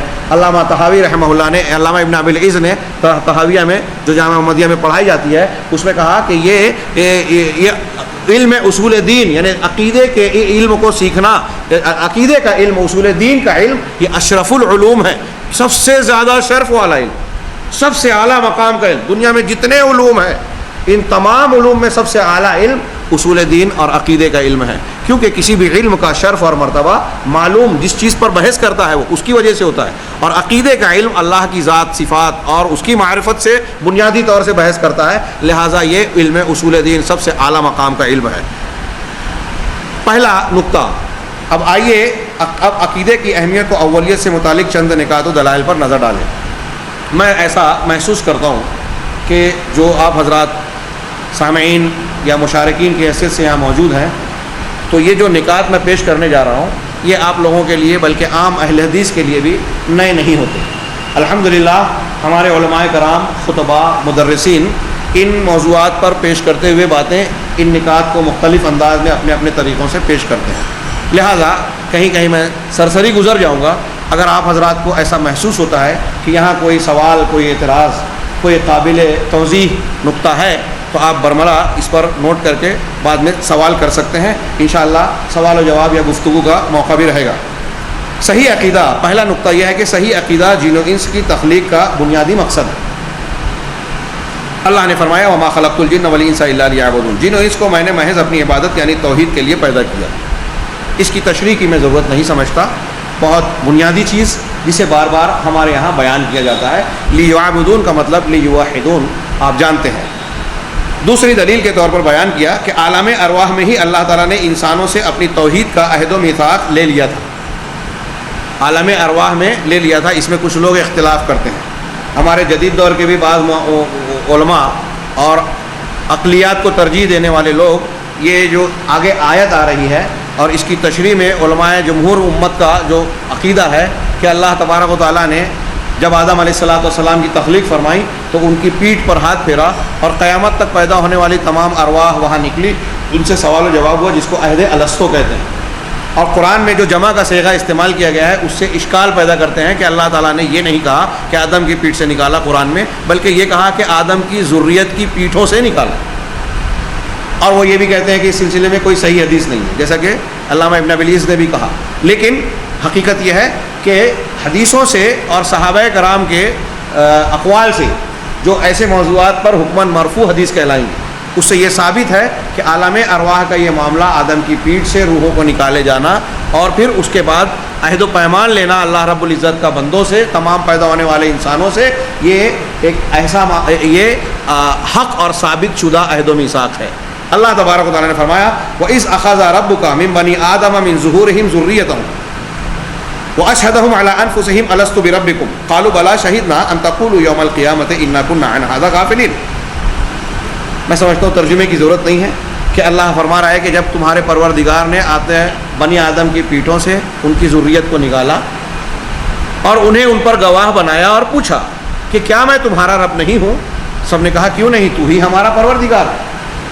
یہاں ایک تو عقیدے کی اہمیت بتاتے ہوئے، تخلیق کا مقصد بتاتے ہوئے نقطہ یہاں غور کیجئے کہ اللہ رب العزت نے عالم ارواح میں ہمارے پیدا کرنے سے پہلے نکالا تو صرف ایک ہی بات کا عہد لیا، کیا میں تمہارا رب نہیں. اور اہل علم نے بیان کیا کہ وہ جو عہد لیا تھا، بچہ جب ہم اور آپ ماں کے پیٹ سے نکلے اور دنیا کا کوئی بھی انسان پیدا ہوا، یہاں تک کہ فرعون اور نمرود بھی جب پیدا ہوا تو اس عالم ارواح کے عہد و میثاق کی وجہ سے وہ توحید پر پیدا ہوا. کل مولود یولد علی الفطرہ، ہر بچہ فطرت پر پیدا ہوتا ہے. اس کے ماں باپ اس کو یہودی نصرانی مجوسی بنا لیتے ہیں، یہ نہیں کہا کہ اس کو مسلمان بناتے ہیں، کیونکہ مسلمان تو وہ پیدا ہوا وہ عقیدہ توحید پر، صحیح عقیدے پر پیدا ہوا، کیونکہ عالم ارواح میں ہی اس نے کلمہ پڑھ لیا تھا کہ تو ہی ہمارا پروردگار ہے اللہ. اور جب پروردگار اللہ کو مانا تھا تو الہ بھی اللہ کو ماننا چاہیے. آگے تشریح دیکھیے تھوڑی سی. بخاری کی ایک حدیث میں ہے کہ اللہ تعالیٰ جہنمی سے پوچھے گا کہ کیا تو یہ پسند کرے گا کہ جس دنیا میں تو تھا وہ پوری مل جائے، اسے دے کر تو جہنم کے عذاب سے چھٹکارا پا جائے. یہاں میں نے اپنے الفاظ میں خلاصہ مفہوم حدیث نقل کیا ہے. وہ کہے گا ضرور، کیوں نہیں، میں تو ایسا ہی کروں گا کہ جو میری کو پوری دنیا مل جائے گی تو پوری دنیا دے دوں گا اور چاہوں گا کہ اس عذاب سے مجھ کو چھٹکارا مل جائے. اللہ فرمائے گا کہ نہیں، تو غلط کہہ رہا ہے، میں نے تجھ سے اس سے بہت چھوٹی چیز کا، بہت کمتر چیز کا مطالبہ کیا تھا جبکہ تو آدم کی پیٹھ ہی میں تھا کہ تو میرے ساتھ شرک نہیں کرے گا، مگر تو نے اسے ماننے سے انکار کر دیا. دنیا میں تو تھا تو میں نے ایک ہی چیز کا مطالبہ کیا تھا. یعنی اب اس سے اگر اس بخاری کی حدیث کے اس جملے کو آدم کی پیٹھ میں تھا جب ہی عہد و پیمان لیا تھا، اس ایک جملے کو اللہ تبارک و تعالیٰ کا جو بیان کیا رسول اللہ صلی اللہ علیہ وسلم نے کہ جہنمی سے اللہ تعالیٰ یہ کہے گا کہ دنیا میں نے تجھ سے صرف ایک بات کا مطالبہ کیا تھا. اس کا مطلب ہمارے اس دنیا میں زندگی میں اللہ تبارک و تعالیٰ کا سب سے اول، سب سے بنیادی سوال ہم سے اور آپ سے، تمام مخلوق سے، انسانوں سے یہ ہے کہ اللہ کے ساتھ شرک نہ کریں، صحیح عقیدہ، صحیح توحید اختیار کریں. بنیادی عقیدہ، بنیادی مطالبہ یہی ہے ہمارے تخلیق کا. اور جب تخلیق کا یہ مقصد ہے تو اسی کی بنیاد پہ جنت و جہنم ملنے والی ہے جس کا آگے میں تذکرہ کر رہا ہوں. تو اس بنیاد پر ہم یہ بھی کہہ سکتے ہیں کہ آسمان ہماری تخلیق کا مقصد ہے. اسی بات کو ایسے کہیے کہ دنیا کو بنانے کا، جنت و جہنم کو بنانے کا، یہ پوری کائنات کا جو نظام اور سسٹم چلا ہے اللہ نے بنایا ہے، یہ توحید اور شرک کے امتحان کے لیے بنایا ہے اور اس میں کامیابی کے لیے بنیاد قرار دی توحید کو. لہٰذا سب سے پہلے عقیدہ اس لیے ہم پڑھتے پڑھاتے بیان کرتے ہیں، سب سے زیادہ قوت صرف کرتے ہیں کہ اس سے بڑھ کر اللہ رب العزت، یہی اللہ رب العزت کا اول و آخر ہم سے مطالبہ ہے. دنیا کی ساری چیز پر ہم محنت کر لیں اور یہ چیز چھوٹ جائے تو گویا ہم نے اللہ کا مطالبہ سمجھا ہی نہیں، پورا ہی نہیں کیا. اس ضمن میں اور بھی دلائل دیے جا سکتے ہیں، میں نے ان دو دلیلوں پر اکتفا کیا. تمام انبیاء کی دعوت کی ابتدا و انتہا، ان کی دعوت کا خلاصہ اور نچوڑ عقیدہ اور سر فہرست توحید تھی. تمام انبیاء کی. اس میں بھی بہت سارے دلائل ہیں قرآن و حدیث میں. یہ چند کا یہاں ملاحظہ فرمائیے. وَلَقَدْ بَعَثْنَا فِي كُلِّ أُمَّةٍ رَسُولًا أَنِ اعْبُدُوا اللَّهَ وَاجْتَنِبُوا الطَّاغُوتَ. ہم نے ہر امت میں رسول بھیجا. اس کا مطلب ہر امت میں رسول تھے. کیا یہ گزارشات معروضات آپ کو غیر مفید لگ رہی ہیں؟ میں پوچھ رہا ہوں آپ لوگوں سے. جی حضرت مولانا اب کہاں سے تشریف لائے؟ جی تو تھکن ہے یا میری معروضات جو ہیں وہ ایسی ہیں کہ آپ کو مفید نہیں معلوم ہوتی؟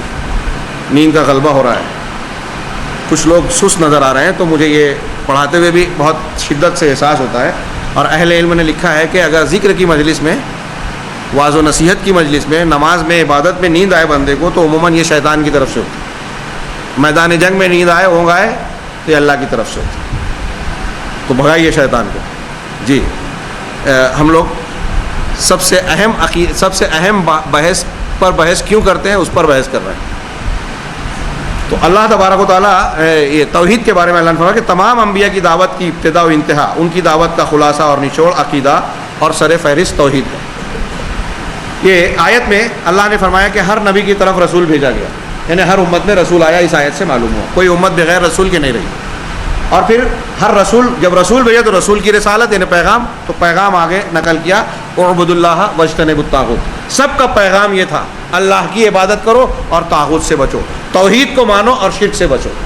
میں نے شارٹ میں اس کا خلاصہ بیان کر اعبدوا اللہ واجتنبوا الطاغوت، توحید کو اختیار کرو اور شرک سے بچو، یعنی اس کا مفہوم ہوا سب کی دعوت یہی. تو یہ گویا تمام انبیاء کی دعوت ہے، ابتدا، انتہا اور نچوڑ.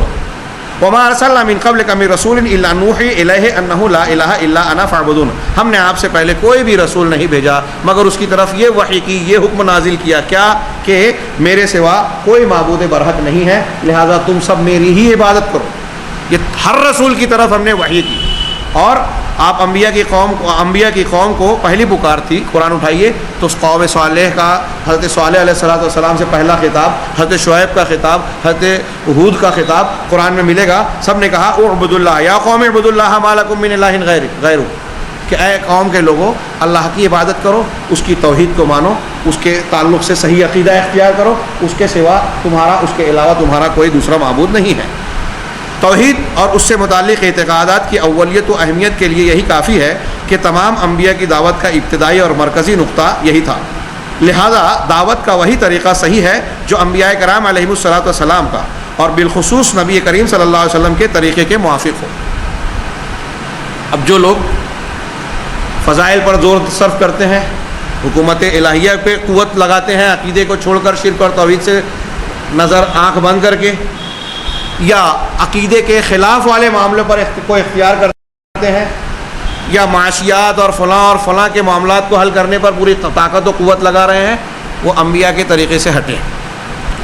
اور یہاں ایک نقطہ یہ بھی کہ جب انبیاء کے طریقے سے آپ دعوت کا کام نہیں کریں گے، یعنی آپ کی دعوت کا عمل اللہ کے بتائے ہوئے پروگرام کے مطابق نہیں ہوگا، تو آپ کو نتیجہ، پھل اور محنت کا حاصل بھی وہ نہیں ملے گا جو دعوت کا نتیجہ قرآن و حدیث نے بیان کیا. اس کی وہ برکتیں نہیں ملے گی جو قرآن و حدیث نے بیان کی ہے. اگر اللہ تبارک و تعالیٰ کی برکتوں کو حاصل کرنا ہے تو ان برکتوں کے حصول کا جو راستہ اللہ نے بتایا ہے اسی راستے سے اختیار کرنا چاہیے. ہمارے یہاں لوگ آج کتنی چلت پھرت کر رہے ہیں، کتنا پیسہ لگاتے ہیں، کتنا وقت دیتے ہیں، کتنی محنتیں کرتے ہیں. وہاں محنت زیادہ ہے، جذبہ زیادہ ہے، تو طریقہ صحیح نہیں ہے. الحمدللہ اللہ نے ہمیں طریقہ زیادہ صحیح دیا ہے، تو ہمارے یہاں ان محنتوں میں، جذبات میں تھوڑی کمی ہے، تھوڑی نہیں بہت زیادہ کمی ہے. تو وہاں وہ اس طرح کوششیں رائے گاہ کر رہے ہیں. ہمارے یہاں طریقہ صحیح ہے تو ہمارے یہاں رائے گاہ کرنے کے دوسرے چیزیں شیطان نے پیدا کر رکھی ہیں. جو لوگ عقیدے کو غیر اہم سمجھتے ہیں یا دعوت میں اسے نظر انداز کرتے ہیں وہ منہج نبوی سے منحرف ہیں.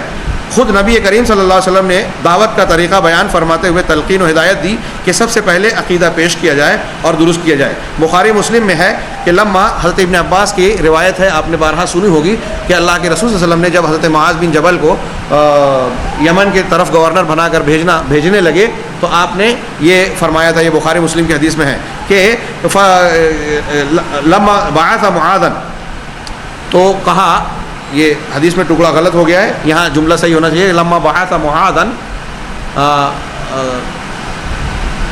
قال انک تأتی قوما من اہل الکتاب, کہ اے معاذ تم اہل کتاب کی ایک جماعت اور ایک گروہ کے پاس آ رہے ہو. یہ جملہ غلط ہے, یہاں نقل ہو گیا, یہ چھوٹ گیا. انک تأتی قوما من اہل الکتاب فلیکن اول ما تدعوہم الیہ شہادۃ اللہ الہ الا اللہ. تو سب سے پہلی چیز جس کی دعوت تم ان لوگ, جس چیز کی طرف دعوت تم ان لوگوں کو دو, وہ اللہ الہ الا اللہ کی گواہی ہے. اور بعض روایتوں میں یہ بھی ہے کہ محمد اللہ کے رسول ساتھ میں ایڈ کر دو, شامل کر دو. آگے جو نقطہ ہے دعوت کو, توحید کو اولیت کیوں, یہ نبی کریم صلی اللہ علیہ وسلم کا ان لوگوں کو معترضین جو اہل حدیث پر اعتراض کرتے ہیں ان کا جواب رسول اللہ صلی اللہ علیہ وسلم کی جواب سے سنیے آپ کی زبان سے, کہ آپ فرما رہے ہیں کہ فَإِنْهُمْ أَطَاعُوكَ لِذَلِكَ, اگر وہ اس کو تم مان لیں گے, تمہاری یہ بات تسلیم کر لیں گے, اطاعت کر لیں گے, یعنی توحید اور عقیدے کو جب قبول کر لیں گے, فَأَعْلِمْهُمْ أَنَّ اللَّهَ افْتَرَضَ عَلَيْهِمْ 5 صلوات فِي الْيَوْمِ وَاللَّيْلَةِ, تو تم انہیں بتانا کہ اللہ رب العزت نے دن اور رات فی کل یوم ولیلہ, ہر دن اور رات میں اللہ نے 5 وقت کی نماز فرض کی. یہاں ہم اپنے موضوع سے متعلق استدلال یہ کر رہے ہیں کہ نماز کی دعوت نہیں دی جائے گی مخاطب کو اس وقت تک جب تک وہ لا الہ الا اللہ محمد رسول اللہ کو نہ مان لے یا اس کو صحیح نہ کرے. اگر ایک آدمی کا گویا نماز یہ بنیاد صحیح نہیں ہے تو اس کو نماز پیش کرنے کی ضرورت نہیں ہے. اب ہمارے یہاں لوگ مسواک پر, سیدھی کروٹ کے سونے پر, کھانا کھانے کے آداب پر پوری طاقت لگا رہے ہیں, اور اگر کوئی شخص شرک کرتا ہے اس کو ٹوکے تو کہتے ہیں کہ ان سب چیزوں میں نہ پڑو بھائی. یہ کتنی یعنی بڑی ایک قسم کی گمراہی ہے کہ دین کا کام کرنے کے نام پر بھی دین کے راستے سے ہٹے ہوئے اور جڑ کو چھوڑ کر پتیوں پر محنت کرتے ہیں. آپ اگر یہ بتا دیں کہ اللہ رب العزت کا حق یہ ہے, رسول کا حق یہ ہے, تو جیسے ہی وہ آدمی سنے گا کھانے کا طریقہ نبی نے یہ بتایا, سونے کا اصول یہ بتایا, فلاں کام کا طریقہ اور تعلیم یہ دی, تو عقیدہ صحیح ہوگا تو فوراً تسلیم کرے گا. اور عقیدہ صحیح نہیں ہے تو وہی صورتحال ہوتی ہے جیسے آج وہ پوری دنیا کے حالات ہیں کہ ایک جگہ غبن ہوتا ہے, کرپشن ہوتا ہے, بے ایمانی ہوتی ہے, چوری ہوتی ہے, کبھی حکومت میں کبھی اسٹاک ایکسچینج میں. اب اس بے ایمانی کو روک تھام کرنے کے لیے ایک نیا قانون بنایا جاتا ہے کہ اب جو کرے گا تو ایسا ہوگا اور ویسی سزا دی جائے گی. تو نیا قانون بناتے ہیں لیکن اس کا کوئی فرق نہیں پڑتا. نئے قانون کے بعد نیا چوری کا راستہ لوگ پیدا کر لیتے ہیں. یہ یہی ہے کہ کھانے کے آداب آپ بتا رہے ہیں, عقیدہ صحیح نہیں کر رہے. یہ ایسا ہی ہوا. عقیدہ آپ کا صحیح ہوگا تو انسان کھانے کے آداب میں بھی رسول کی پیروی کرے گا, نکاح و طلاق میں بھی, بیوی بچوں کے حقوق میں بھی, پڑوسیوں کے حق میں بھی, بھائی بہن کے حقوق میں بھی, سارے معاملات میں اللہ تبارک و تعالیٰ کی توحید کو سامنے رکھ کر اس کا خوف اور اس کی طرف اس سے محبت کا شوق اس کو اللہ کی فرما برداری پر ابھارے گا, نافرمانی سے روکے گا. اس کے بعد کا نقطہ, توحید عقیدہ بندے پر سب سے پہلا فرض ہے اور آخری بھی. یہ دوسرا نقطہ ہے, یہ پورا جملہ موٹا ہونا چاہیے تھا کہ سب سے پہلا فرض ہے اور سب سے آخری فرض بھی. بچوں کو سب سے پہلے لا الہ الا اللہ سکھانے کی تلقین کی گئی. کہا گیا کہ سب سے پہلے اپنے بچوں کو لا الہ الا اللہ سکھاؤ. اور سب سے بہتر تحفہ جو ایک آدمی اپنے بچے کو دیتا ہے, کہا گیا کہ وہ لا الہ الا اللہ ہے. اور مرنے والے کو بھی لا الہ الا اللہ کی تلقین کی تعلیم دی گئی. اگر کوئی شخص مر رہا ہے تو اللہ کے رسول صلی اللہ علیہ وسلم نے فرمایا لقنوا موتاکم بلا الہ الا اللہ, اپنے مرنے والوں کو لا الہ الا اللہ کی تلقین کیجیے. تو پیدا ہوں, ہوش سنبھال رہے ہیں, تمیز کو پہنچ رہے ہیں, ہوش سنبھالنے سے لا الہ الا اللہ پہلے سکھاؤ. مرنے لگے تو لا الہ الا اللہ بلواؤ.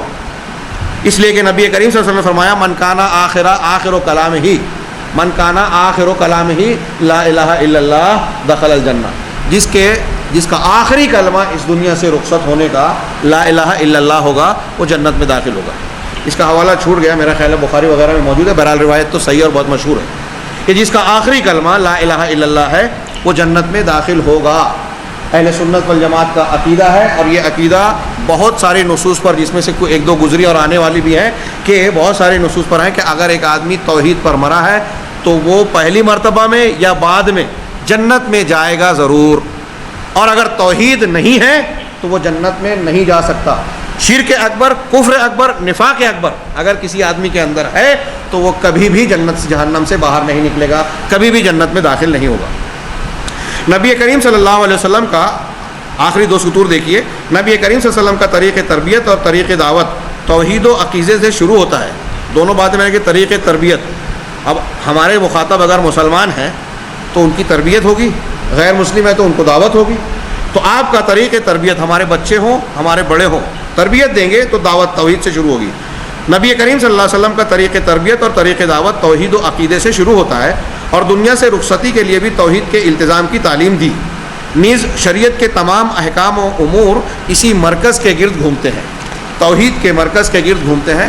نبی کریم صلی اللہ علیہ وسلم نے بہت ساری چیزوں میں مطلب نرمی کا برتاؤ کیا، لیکن آپ دیکھیں کہ پوری سیرت مبارکہ میں کہیں بھی اگر آپ کو یہ نظر آیا کہ توحید پر حرف آ رہا ہے، آپ نے معمولی سی مداحنت کا مظاہرہ نہیں فرمایا، برداشت نہیں کیا، فوراً اس کی اصلاح کی اور اس پر سختی سے نکیر فرمائی، اصلاح کی. قرآن میں جا بجا ان الذین آمنوا وعملوا الصالحات کی تعبیر کے ساتھ ایمان و عمل صالح پر سعادت و نجات کی ضمانتیں دی گئی ہیں. ایمان اور عمل صالح، آپ قرآن میں جگہ جگہ دیکھیے، جو لوگ ایمان لائے عمل صالح کیے ان کے لیے جنت الفردوس ہے، ان کے لیے سائے ہیں، باغات ہیں، جنتیں ہیں، ان کے لیے حور ہیں اور یہ کامیابی ہے، ان کے لیے مفازہ ہے، یہ ہے، یہ ہے. تو یہ ایمان اور عمل صالح دونوں کہا. ایمان عقیدہ ہے، عمل صالح اس کا مظہر ہے. آپ کا عقیدہ صحیح ہوگا تو آپ کا عمل صالح ہوگا. لہٰذا اس سے بھی قرآن نے جا بجا الذین آمنوا وعملوا الصالحات پر جو فضیلتیں بشارتیں دی ہیں اس میں عقیدے کی اہمیت ظاہر ہے، اور اس میں عمل سے پہلے ایمان کا ذکر کیا جا رہا ہے. اس سے معلوم ہوا کہ ایمان کو اولیت دی جائے گی، جو ہمارا عنوان ہے کہ اس کو مقدم رکھا جائے گا. دلیل اس کے بعد والا نقطہ ہے کہ جنت و جہنم کا وجود اور ان میں داخلہ یعنی جزا اور سزا کی بنیاد عقیدہ ہے. دلیل انہ من یشرک باللہ فقد حرم اللہ علیہ الجنہ ومأواہ النار وما للظالمین من انصار. سورہ مائدہ کی یہ مشہور آیت ہے. اللہ تبارک تعالیٰ نے اس میں فرمایا کہ جو شخص اللہ کے ساتھ شرک کرتا ہے تو اللہ نے اس پر جہنم کو حرام قرار دے دیا، جنت کو حرام قرار دے دیا. وہ جنت مشرک کے لیے جنت، مشرک گندہ ہے اور جنت پاکیزہ ہے، پاکیزہ لوگوں کا مقام ہے. شرک اور کفر ایسی گندگی ہے جسے جنت قبول نہیں کر سکتی، اور ایسی گندگی ہے کہ جہنم میں جلتے رہنے کے باوجود جلتے جلتے ہمیشہ جلتا رہے، یہ گندگی صاف نہیں ہوگی. دوسرے گناہ کی گندگی صاف ہو سکتی ہے. شرک اور کفر، شرک یوں کہیے، یہاں عقیدے کی بحث ہے جو میں نے تعریف کی اس کی روشنی میں دماغ میں رکھ لیجئے کہ شرک زیدہ توحید کی، اور کفر جب میں کہہ رہا ہوں تو یہ زیدہ ایمان کی. تو کفر میں سارے ایمان، جتنے ایمان کی چیزیں ہیں، عقیدے کی چیزیں، اس میں سے کسی کا بھی رد کفر ہوگا. یعنی ایک آدمی نے ساری چیزیں مانی، اگر تقدیر کو نہیں مانتا تو وہ کافر ہے. ساری چیزوں کو مان رہا ہے، اگر وہ کہہ رہا ہے کہ میں آخرت کو نہیں مانتا یا عذاب قبر اور قبر کے زندگی کو، برزخی زندگی کو نہیں مانتا جو قرآن و حدیث میں ہے، تو وہ کافر ہے. تو کسی ایک جز کو اگر رد کر دے تو وہ کفر کہلائے گا. اور توحید کی مخالفت، توحید کے ساتھ اللہ کے ساتھ کسی کو اللہ کے جیسا بناتا ہے تو یہ شرک کہلاتا ہے. تو اللہ نے فرمایا کہ جو مشرک ہوگا اس پر جنت حرام ہے اور اس کا ٹھکانہ جہنم ہے. اور ایسے ظالموں کے لیے جو شرک کرنے والے، عقیدے کی خرابی والے ہیں، ان کا کوئی مددگار نہیں ہوگا، یعنی ان کو کوئی نبی، کوئی پیر، کوئی بزرگ کوئی نہیں بچا پائے گا. اللہ نے فرمایا یوم لا ینفع مال ولا بنون الا من اتى اللہ بقلب سلیم. قیامت کے دن کا نقشہ کھینچتے ہوئے اللہ نے فرمایا کہ اس دن کسی کو کوئی مال فائدہ نہیں پہنچائے گا اور نہ اولاد، بیٹے. دنیا میں انسان جب مسائل میں پھنستا ہے تو یہ دو چیزیں سر فہرست ہوتی ہیں جس سے وہ اپنی الجھن کو سلجھانے میں مدد لیتا ہے، اپنے مسائل کو حل کرنے کا ذریعہ بناتا ہے. پیسہ خرچ کر دے وے، لین دین کر لے وے تو کچھ معاملات حل ہو جاتے ہیں. اور بعض مرتبہ اولاد ہوتی ہے جو اپنی طاقت کے ذریعے یا دوڑ دھوپ کے ذریعے، تعلقات اور دوسرے امور کے ذریعے سے اپنے باپ کا، اپنے خاندان کے لوگوں کے مسائل کو حل کرتے ہیں. اللہ نے فرمایا قیامت کے دن دنیا میں یہ تمہارا کام بن جاتا ہے، مصیبتیں ٹل جاتی ہیں، حل ہو جاتی ہیں مسائل. آخرت میں ایسا نہیں ہوگا. کس کا مسئلہ حل ہوگا آخرت میں؟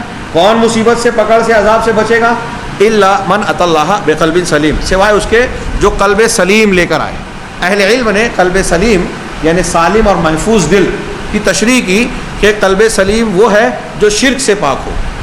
کچھ لوگوں نے کہا وہ جو بدعت سے پاک ہو. کچھ لوگوں نے کہا کہ وہ جو دنیا کی محبت کو آخرت کی محبت پر ترجیح دینے کے جذبے سے پاک ہو. کچھ لوگوں نے کہا کہ وہ دل جو برے اخلاق سے، شہوات اور شبہات سے پاک ہو. ایسی کئی تشریحات کی، لیکن اہل علم نے کہا کہ یہ سارے معنی قلب سلیم کے مفہوم میں داخل ہیں، کیونکہ مومن ان تمام گندگیوں سے پاک ہوتا ہے. لیکن سب سے بنیادی چیز جس سے پاک ہونا ضروری ہے اور جو سب سے بڑا معنی ہے وہ یہ کہ شرک اور کفر کی گندگی سے جس کا دل پاک ہوگا وہ اللہ تبارک و تعالیٰ کے یہاں کامیاب ہوگا. اللہ تبارک و تعالیٰ نے آگے کی تیسری دلیل میں نے دی کہ اللہ کے رسول صلی اللہ علیہ وسلم نے فرمایا من شہد اللہ الہ الا اللہ وحدہ لا شریک لہ وان محمد عبد اللہ. ابھی میں نے عصر کے بعد عبادہ بن صامت رضی اللہ عنہ کی جو حدیث پیش کی, مختصر سا درس دیا, یہ اسی حدیث کا میں نے ٹکڑا ابتدا کا اور آخر کا نقل کیا ہے کہ اگر ایمانیات کو ایک انسان گواہی دے گا تو اللہ کے رسول صلی اللہ علیہ وسلم نے فرمایا کہ اسے اللہ تعالیٰ جنت میں داخل کرے گا علی ما کان من العمل, وہ چاہے جیسے عمل کا ہو. میں اس کا ترجمہ کر رہا ہوں کہ چاہے جیسے عمل کا ہو, اگر اللہ کی وحدانیت, رسول کی رسالت, عیسیٰ علیہ الصلوۃ والسلام کی رسالت و عبدیت اور جنت و جہنم کی گواہی دیتا ہے, حق مانتا ہے, اس پر اس کا ایمان ہے, یعنی اس کا عقیدہ درست ہے, تو چاہے جیسا عمل ہو وہ جنت میں جائے گا.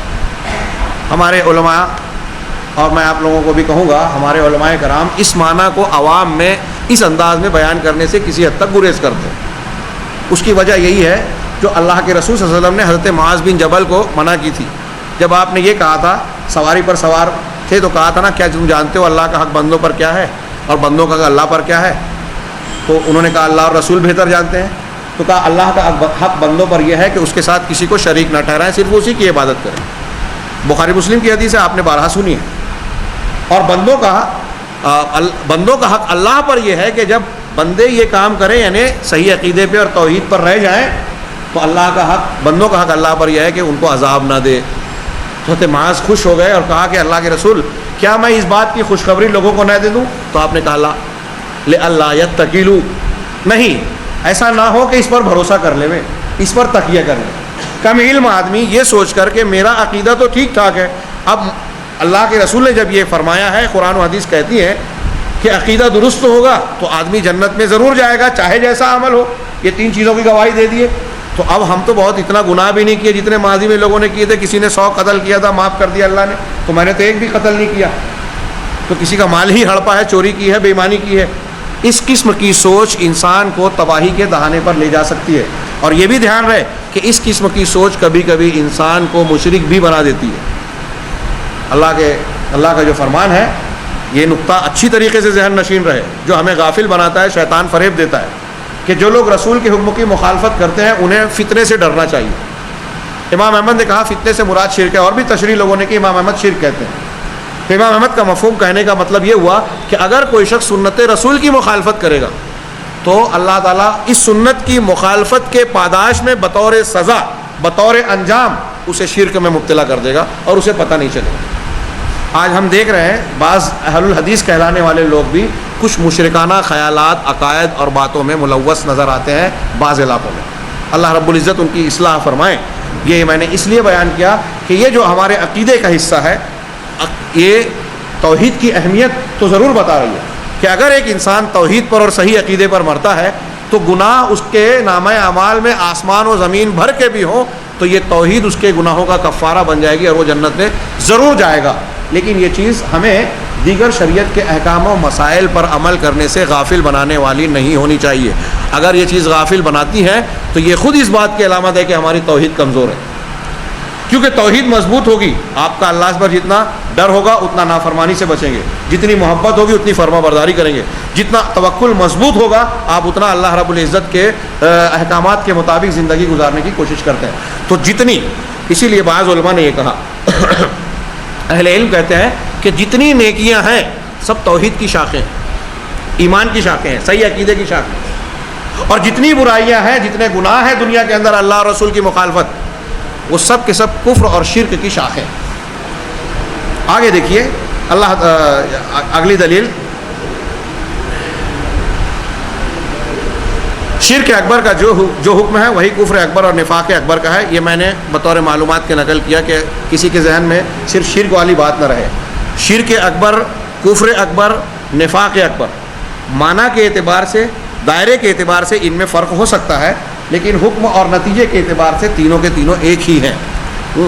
دلیل, وَمَن يَكْفُرْ بِاللَّهِ وَمَلَائِكَتِهِ وَكُتُبِهِ وَرُسُلِهِ وَالْيَوْمِ الْآخِرِ فَقَدْ ضَلَّ ضَلَالًا بَعِيدًا. سورہ نساء کی آیت نمبر 136 ہے, جو میں نے شروع میں بھی پڑھی تھی. اس آیت کے ابتدا میں اللہ رب العزت نے خود فرمایا یا ایھا الذین آمنوا آمنو باللہ و رسولہ کہ اے ایمان والو ایمان لاؤ اللہ پر، اس کی کتاب پر، اس کے رسول پر، اس کی کتاب پر، اور اس کتاب پر جو اس نے اپنے رسول پر نازل کیا، ان کتابوں پر جو اس سے پہلے نازل کیا۔ اس کا بیان کرنے کے بعد آگے فرمایا کہ جو اللہ، ملائکہ، کتابوں، رسولوں اور آخرت کے دین کا کفر کرتا ہے تو وہ بہت دور کی گمراہی میں جا پڑتا ہے۔ اس کا مطلب آمن الرسول بما انزل الیہ من ربہ والمؤمنون کل آمن باللہ وملائکتہ کو اس آیت کے سامنے رکھیے۔ اس آیت میں اس مجموعے پر ایمان لانے کا حکم ہے۔ اس آیت میں اس مجموعے کے انکار کو کفر اور دور کی گمراہی کہا گیا، لہذا اس مجموعے پر ایمان ضروری ہے۔ نبی کریم صلی اللہ علیہ وسلم نے فرمایا کہ من قال لا الہ الا اللہ، یہ مختلف الفاظ ہیں حدیثوں میں، من لقیا اور من قال اور من علم لا الہ الا اللہ دخل الجنہ، اور ایک الگ حدیث میں ہے، یہ مسلم شریف کی روایت ہے کہ ومن مات وهو يدعو من دون اللہ ندا دخل النار۔ یہ یہاں سے یہ جملہ الگ ہے، ومن مات، یہ مسلم شریف کا حصہ ہے کہ جو شخص اس حال میں مر جائے کہ اللہ کے سوا کسی اور کو، کسی ند کو، اللہ کا جیسا کسی کو بنا کر اسے پکارتا ہے، اللہ کا حق کسی اور کو دیتا ہوا گزر جائے، شرک کرتا ہوا، تو وہ جہنم میں داخل ہو گیا۔ دخلا عربی زبان کے اعتبار سے فعل ماضی ہے، یعنی پاسٹ ٹینس، وہ داخل ہو گیا، جبکہ ہم ترجمہ کرتے ہیں داخل ہوگا۔ تو اہل علم نے بیان کیا کہ قرآن و حدیث میں جہاں جہاں مستقبل کی بات کو ماضی سے تعبیر کیا گیا ہے، یعنی آنے والی چیز کو یہ بتایا گیا ہے کہ وہ ہو چکی، تو وہ یقین اور استقرار، طے شدہ امر ہونے کی طرف دلالت کرنے کے لیے کہ یہ ہونا اتنا پکا ہے، اتنا یقینی ہے کہ اگرچہ ہونے والا مستقبل میں ہے، لیکن یہ مستقبل ایسے ہے جیسے ماضی کی طرح، یعنی یہ ہو چکا، اللہ کا فیصلہ ہے، یعنی یہ ماضی ہے، اگرچہ آپ کے اور ہمارے اعتبار سے یہ چیز مستقبل ہے۔ تو اللہ تبارک اللہ کے رسول نے فرمایا کہ جو لا الہ الا اللہ جس نے کہا، اس حال میں جس کی موت ہوئی کہ وہ لا الہ الا اللہ پر قائم ہے، وہ جنت میں داخل ہوگا، اور جو اس کے خلاف ہوگا جہنم میں۔ اس کے بعد میں نے ایک قوس میں لکھا ہے حدیث البطاقہ۔ حدیث بطاقہ آپ نے پڑھی ہوگی، ترمذی کی، یہ روایت محدثین کے نزدیک مقبول ہے، لمبی حدیث ہے، جس میں ہے کہ ایک شخص قیامت کے دن لایا جائے گا اور اس کے سامنے 99 سجلا کل سجن مد البصر، اس طرح کے الفاظ ہیں کہ 99 رجسٹر اس کے اعمال کے لائے جائیں گے، ہر رجسٹر حد نگاہ تک ہوگا، اتنا بڑا بڑا رجسٹر، اور ان سب میں اس کے گناہ ہی گناہ ہوں گے۔ اللہ تبارک و تعالیٰ جب اس کو وزن کروائے گا تو وہ بڑا مایوس کھڑا ہوگا، تو اس سے اللہ مختلف سوال کیا جائے گا کہ کیا تم کو ایسا لگتا ہے کہ اس میں سے کوئی بات غلط ہے؟ وہ کہے گا نہیں اللہ تعالیٰ، جو ہے صحیح ہے۔ کہا تم کو ایسا لگتا ہے کہ میرے کتبہ نے، جو فرشتوں نے لکھا ہے، اس میں جو چیزیں لکھ دی ہیں، انہوں نے تمہارے ساتھ کچھ ظلم کیا ہے؟ کہا نہیں اللہ تعالیٰ کوئی ظلم نہیں کیا۔ پھر وہ مایوس ہو جائے گا، اور اللہ تعالیٰ کی جانب سے پھر یہ کہا جائے گا، فرشتے کہیں گے تمہاری نیکی کا ایک پرچی ہے، باقی ہے ایک نیکی بھی ہے، یہ سارے تو گناہ ہیں، یہ ایک چھوٹا سا ٹکڑا ہے کاغذ کا، اسی کو بطاقہ کہتے ہیں۔ آج جدید عربی میں جو کارڈ ہوتا ہے اس کو بطاقہ کہا جاتا ہے۔ تو یہ بطاقہ ہے ایک نیکی کا، تو اللہ وہ کہے گا کہ ما هذه البطاقة من هذه السجلات، یہ چھوٹا سا بطاقہ یہ اتنے بڑے بڑے رجسٹر کے مقابلے میں کیا وقت رکھتا ہے، اس کی کیا حیثیت؟ تو کہا جائے گا کہ کیا تم جانتے ہو اس بطاقہ میں کیا ہے؟ اس میں لا الہ الا اللہ کی گواہی ہے، اور پھر اس کو جب میزان میں رکھا جائے گا ایک پلڑے میں، تو وہ 99 رجسٹر ہوں گے حد نگاہ تک طویل و عریض، اور دوسری طرف یہ چھوٹا سا ایک پرچی جس پر لا الہ الا اللہ ہوگا یہ رکھی جائے گی۔ تو یہ تمام سجلات کو انہیں رجسٹروں کو لے کر یہ جھک جائے گا، یعنی وہ ہلکے پڑ جائیں گے، یہ بھاری ہوگا۔ لا الہ الا اللہ کے کہنے پر لا الہ الا اللہ کا یہ وزن ہوگا، آسمان زمین اور ان کے درمیان کی تمام چیزوں سے زیادہ وزن ہوگا۔ یہاں آپ لوگ یہ سوال کر سکتے ہیں، جس کا جواب علماء نے تشریحاً دیا ہے، یہ سوال کرنا چاہیے کہ جب لا الہ الا اللہ کا یہ وزن ہے کہ 99 بڑے بڑے حد نگاہ تک کے رجسٹر کے مقابلے میں بھاری پڑ جائے گا، تو پھر حدیثوں میں یہ کیسے آتا ہے کہ بہت سارے فلاں گناہ کرنے والا جہنم میں جائے گا اور فلاں جہنم میں گیا؟ اللہ کے رسول نے معراج پہ دیکھا کہ سود کھانے والا جہنم میں، والدین کی نافرمانی کرنے والا، یتیم کا مال کھانے والا، یہ جہنم میں تھے، اور ہم بھی یہ مانتے ہیں۔ اور پھر جہنم میں بہت سارے مسلمان جائیں گے، امام بخاری نے نقل کیا، باب باندھا کہ نیک لوگ اور نمازی لوگ بھی جہنم میں جائیں گے، اور حدیث لمبی نقل کی جس میں یہ بیان کیا گیا ہے کہ سجدے میں جو اعضاء ٹکتے ہیں وہ جہنم میں جلیں گے نہیں، جہنم کی آگ اسے جلائے گی نہیں ان اعضاء کو۔ اس کا مطلب نمازی لوگ بھی جنت جہنم میں جائیں گے. تو اہل علم نے یہاں یہ نقطہ نکالا کہ آپ کو اور ہمارے لیے اہل حدیث جو صحیح عقیدے پر جنت کے تعلق سے غلط فہمی اور فریب میں مبتلا ہو جاتے ہیں، ان کی آنکھ کھولنے والی یہ تشریح ہے کہ بہت سارے توحید پرست، بہت سارے نماز کے ٹیکے والے لوگ بھی جہنم میں جانے والے ہیں.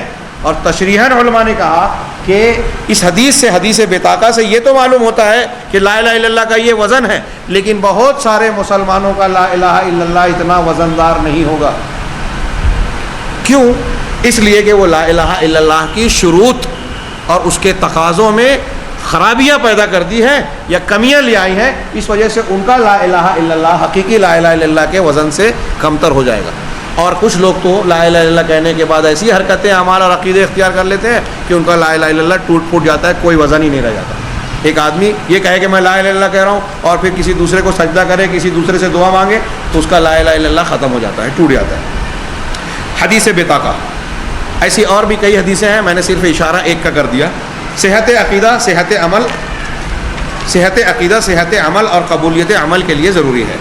دلیل کے طور پر یہ چند آیتیں اور نصوص ہیں کہ وَمَن يَكْفُرْ بِالْإِيمَانِ فَقَدْ حَبِطَ عَمَلُهُ وَهُوَ فِي الْآخِرَةِ مِنَ الْخَاسِرِينَ. جو ایمان کا انکار کرے گا، اب ایمان میں سارے ایمانیات آ گئے، اللہ پر ایمان، فرشتوں پر، رسولوں پر، تقدیر پر، آخرت پر، جنت و جہنم اور جتنی بھی ایمانیات ہیں سب آ گئے. تو جو ایمان کا انکار کر دے گا اس کے عمل برباد ہو جائیں گے.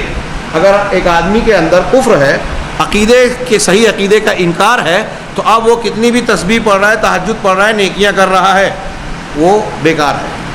یہ ایک چیز بھی اگر ہم پیش کریں تو ہمارا جو عنوان ہے وہ ثابت کرنے کے لیے کافی ہے کہ دعوت و تبلیغ میں، اپنے عمل میں، شریعت کو اختیار کرنے میں ایک انسان کو سب سے زیادہ جس چیز کو اہمیت دینا چاہیے، مقدم کرنا چاہیے، وہ یہی عقیدہ ہے. اللہ کے رسول صلی اللہ علیہ وسلم، اللہ تعالیٰ نے فرمایا، قال تعالی لئن اشرکت،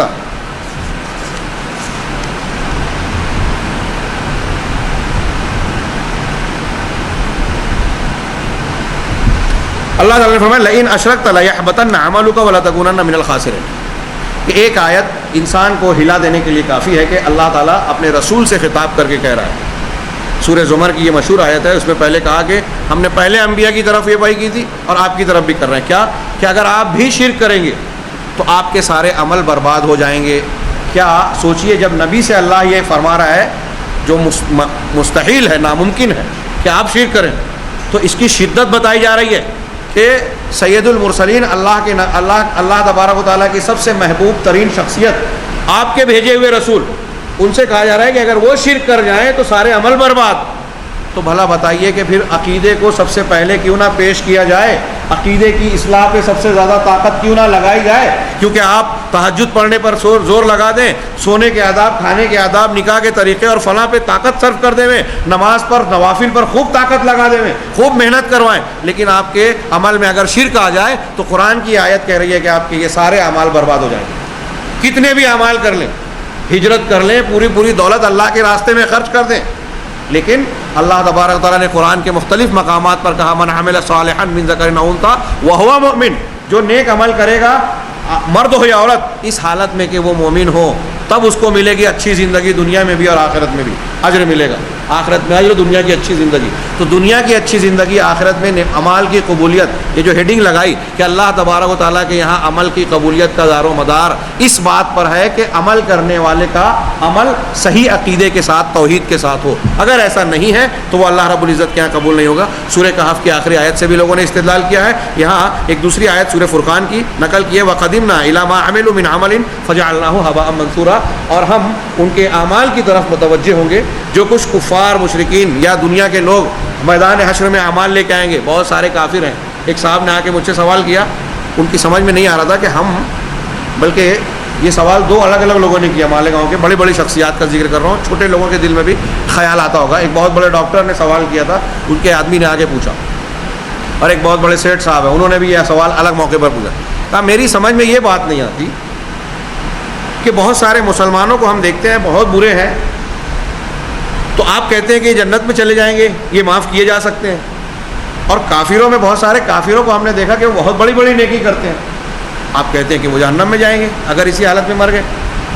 تو عقل کام نہیں کرتی کہ وہ تو اتنے نیک ہیں، وہ جو سیٹھ صاحب نے مجھ سے سوال کیا تھا، انہوں نے کہا کہ میں ایسے ایک شخص کو جانتا ہوں، مجھے پتہ چلا بمبئی میں کہ شیو سینا سے پہلے تعلق رکھنے والا ایک آدمی تھا، پہلے وہ بہت سیاست میں اور برائیوں میں تھا، بعد میں اس نے اپنے مذہب کے حساب سے پراشچت کرنا چاہا اور اس نے اپنی ایک آنکھ ڈونیٹ کر دی ایک مسلم لڑکی کو جو دونوں آنکھوں سے محروم تھی۔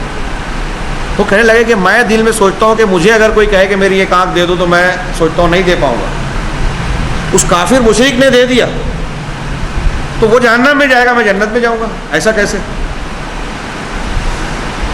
تو اس کے عقلی طور سے کئی جوابات اہل علم نے دیے۔ ایک تو شاہ اسماعیل شہید نے دیا کہ اگر کوئی شخص بادشاہ کے رعایا میں رہتا ہے، ملک میں ہے، ایک ملک کا کوئی بادشاہ ہے، اس کی رعایا ہے، بادشاہ نے قانون بنایا کہ چوری کرو گے تو یہ سزا، فلاں کام کرو گے تو یہ سزا۔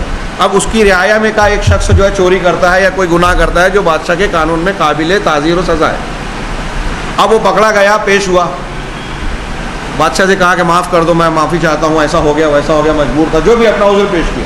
بادشاہ کسی بھی گناہ کو جو اس کے قانون دستور کی خلاف ورزی کر رہا ہے معاف کر سکتا ہے، لیکن اگر وہ یہ کہے کہ قانون تو چلے گا ٹھیک ہے، لیکن میں بادشاہ کو بادشاہ نہیں مانتا، کسی اور کو بادشاہ مانتا ہوں، تو انہوں نے کہا کہ دنیا کا کوئی بادشاہ اس انکار کو، اس گستاخی کو، اس مخالفت کو برداشت نہیں کرے گا، معاف نہیں کرے گا، اور اگر وہ معاف کرتا ہے تو دنیا کے سیاست کے اصول کے اعتبار سے وہ حاکم کمزور حاکم کہلائے گا، کہہ کہ یہ کمزور ہے، تو وہ تو رب الارباب ہے۔ ایک شخص یہ کہے، ایک آدمی نافرمانی کرتا ہے اگر مومن ہوتے ہوئے، تو ایک اللہ کے بنائے ہوئے قانون کی خلاف ورزی ہو رہی ہے بشری تقاضے سے، لیکن اللہ کو مان رہا ہے، توحید پر ہے، تو اس کے دل میں ڈر ہے کہ میں اللہ کا گنہگار ہوں۔ اور ایک آدمی جو کافر ہے وہ کہہ رہا ہے کہ اللہ کو اللہ نہیں مان رہا ہوں، دوسروں کو اللہ کا حق دے رہا ہے۔ عبد المجید زندانی نے اس کی مثال دی کہ ایک باغ کا مالک ہے، وہ اپنا مالی مقرر کرتا ہے اور باغ میں کچھ لوگوں کو ڈالتا ہے اور کہتا ہے کہ جیسا مالی بولے گا ویسے ہی کرنا، اپنی طرف سے کچھ نہیں کرنا۔ اب ایک شخص جاتا ہے اور ویسے ہی کرتا ہے، ایک شخص جاتا ہے وہ کہتا ہے کہ نہیں میں اپنی مرضی سے رہوں گا، میں باغ کے مالک کو نہیں مانتا، مالی کو نہیں مانتا، یہ نہر یہاں ہے یہاں ہونا چاہیے، یہ پودا یہاں ہے یہاں ہونا چاہیے، اپنے من سے کرتا ہے، تو چاہے وہ اچھا کام کر رہا ہے وہ سزا کا مستحق ہوگا یا انعام کا، وہ سزا کا مستحق ہوگا۔ یہ دنیا اللہ کا باغ ہے، رسول اس کے مالی ہیں، ہم لوگوں کو اللہ نے اس میں داخل کرایا اور کہا ہے کہ مالی جیسے زندگی گزارنے کے لیے کہتے ہیں ویسے زندگی گزارو۔ اب اگر کوئی کہتا ہے کہ میں اللہ کو نہیں مانتا، مالی کو نہیں مانتا، تو وہ صحیح عقیدے کا نہیں ہے۔ اب وہ کتنا بھی اچھا عمل کر رہا ہے، آنکھ ڈونیٹ کر رہا ہے یا کچھ بھی کر رہا ہے، وہ سزا کا مستحق ہوگا، انعام کا نہیں۔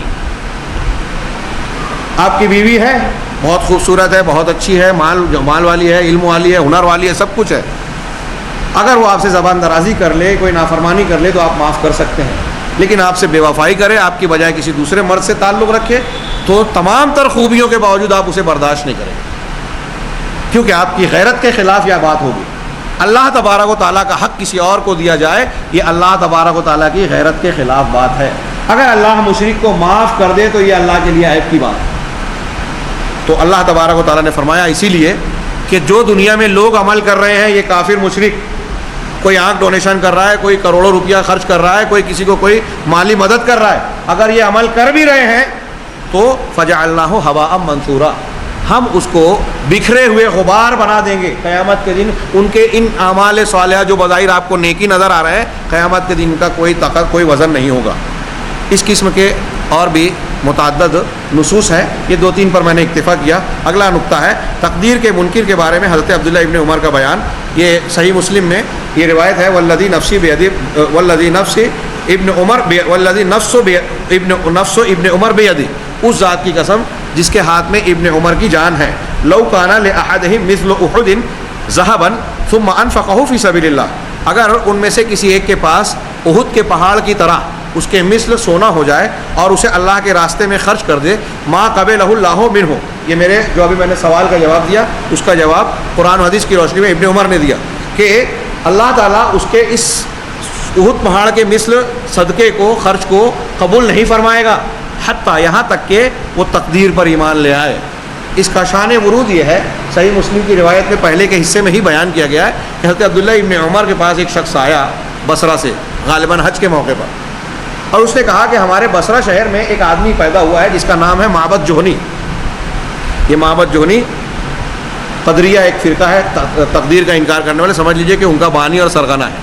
تو کہا معبد جوہنی پیدا ہوا, نام کا آدمی پیدا ہوا, وہ کہتا ہے کہ میں تقدیر کو نہیں مانتا, تقدیر کوئی چیز نہیں, اللہ نے تقدیر لکھ دی, یہ میں نہیں مانتا. یہ سن کر حضرت عبداللہ ابن عمر نے یہ جواب دیا, اور اس سے پہلے کہا تھا کہ تم اس تک میرا پیغام پہنچا دینا کہ میں اور اہل ایمان اس کے اس قول سے, بات سے بری ہے, لا تعلق ہے, اور میرا پیغام سنانا کہ میرے جان جس کے ہاتھ میں ہے, اگر وہ تقدیر پر ایمان نہیں لاتا تو احد پہاڑ کے برابر سونا بھی اگر خرچ کر دے گا تو اللہ قبول نہیں کرے گا. پھر انہوں نے ثم استدل بقول النبی صلی اللہ علیہ وسلم, حضرت ابن عمر اہل حدیث تھے, اپنی بات اپنی طرف سے نہیں کہہ رہے تھے, یہ پھر اللہ کے نبی صلی اللہ علیہ وسلم کی حدیث سے استدلال فرمایا اور کہا کہ الایمان ان تؤمن باللہ وملائکتہ وکتبہ ورسلہ والیوم الآخر وتؤمن بالقدر خیرہ وشرہ. ان چیزوں کو مانو گے تو ایمان ہے, اس مجموعے کو مانو گے تو مومن ہو. اب اگر اس میں سے تم تقدیر کو نہیں مان رہے ہو تو تم ایمان والے نہیں ہو, اور جب ایمان والے نہیں ہو تو تمہارا کوئی عمل اللہ کے یہاں قابل قبول نہیں ہوگا. تو ہم جو لوگ ہم پر اعتراض کرتے ہیں کہ اہل حدیث حضرات آپ کیوں عقیدے پہ اتنا زور دیتے ہو, تو یہ آپ ان کو سمجھائیں, بتائیں کہ اگر عقیدے پر ہم زور نہ دیں تو ہم کتنے بھی بڑی نیکی کر لیں, کتنی بڑی قربانی دے دیں, اپنی گردن کٹوا دیں, اپنا پورا مال اللہ کے راستے میں خرچ کر دیں, قبول نہیں ہوگا اگر ہمارا عقیدہ درست نہیں ہوگا. اس لیے پہلے ضرورت ہے کہ عقیدے کو مقدم کیا جائے, صحیح کیا جائے. مومن کو عقیدہ صحیحہ کی بنا پر قبر میں صحیح جواب کی توفیق ملے گی, اور کافر و منافق اس توفیق سے محروم ہوں گے. یہ پوائنٹ ہے, یہاں صحیح مسلم آگے لکھ دیا, یہ غلط ہے, اوپر والی حدیث کا لکھ دیا, یہ یعنی یہاں یہ حوالے کی چیز نہیں ہے, یہ ایک نقطہ ہے ہمارا عقیدے کی اہمیت اور اولیت کو بیان کرنے والا, کہ جو صحیح عقیدے والا ہوگا اس کو اللہ تبارک و تعالیٰ توفیق دے گا قبر کے اندر کہ وہ صحیح جواب دے. اس کی دلیل سورہ ابراہیم کی آیت ہے, یثبت اللہ الذین آمنوا بالقول الثابت فی الحیات الدنیا وفی الآخرہ. اللہ تبارک و تعالیٰ قول ثابت یعنی لا الہ الا اللہ, صحیح عقیدے کے ذریعے سے ایمان والوں کو دنیا کی زندگی میں بھی اور آخرت میں بھی ثابت قدمی عطا فرماتا ہے. تو دنیا کی زندگی میں بھی ہمیں جماؤ ملے گا صحیح عقیدے سے. لوگ دیکھیے, اس کا مطلب یہ ہوا کہ دنیا میں بھی جو جتنے مضبوط عقیدے کا رہے گا وہ اتنا مستقل مزاج ہوگا. آپ جب حق پر رہیں گے تو آپ کے اندر جمع ہوگا. ہرقل نے جو سوالات کیے تھے ابو سفیان سے نبی کریم صلی اللہ علیہ وسلم کے تعلق سے, جب خط پہنچا تھا, آپ سن چکے ہوں گے حدیث, تو اس میں ایک سوال کیا تھا کہ یہ بتائیے کہ محمد صلی اللہ علیہ وسلم جس نے رسول ہونے کا دعویٰ کیا اس پر ایمان لانے والے لوگ کچھ ایسے بھی ہیں جو آپ پر ایمان لاتے ہیں پھر آپ سے پلٹ جاتے, مرتد ہو جاتے ہیں, دین سے واپس ہو جاتے ہیں؟ ابو سفیان نے کہا نہیں, ایسا نہیں ہوتا. دنیا کے کسی بھی مذہب میں دیکھ لیجیے آپ, یہ خوبی نظر نہیں آئے گی. اور اگر کسی مسلمان کے بارے میں یہ خبر ملتی ہے کہ وہ عیسائی ہو گیا یا دین اسلام سے پھر گیا, تو آج کے زمانے کا یہ معاملہ ہے, آپ تحقیق کریں گے تو پتہ چلے گا کہ وہ مسلمان بھی صحیح نہیں تھا, اسلام کے بارے میں اس کو جانکاری تھی ہی نہیں. اب اس کے سامنے ایک مسئلہ ہے, اس مسئلے کے حل کی بنیاد پر یا کسی اور خارجی بنیاد پر وہ ادھر ادھر ہو گیا, تو وہ مسلمان ہی ٹھیک سے نہیں تھا. ورنہ جو ایمان و اسلام کو جاننے والا کوئی شخص ہو, اللہ تبارک تعالیٰ اسے ثابت قدمی عطا کرتا ہے, اسے کوئی لالچ کوئی دھمکی پھیر نہیں پاتی. آج دیکھیے مسلمانوں پر کتنی مصیبتیں ہیں, اور سارے مسلمان کم سے کم اتنا شعور رکھتے ہیں کہ ہمیں مسلمان ہونے کی سزا دی جاتی ہے, الزامات لگائے جاتے ہیں, اور دہشت گردی اور کیا کیا, اور پھر کبھی کبھی خصوصی طور سے بھی گرفتار کیا جاتا ہے.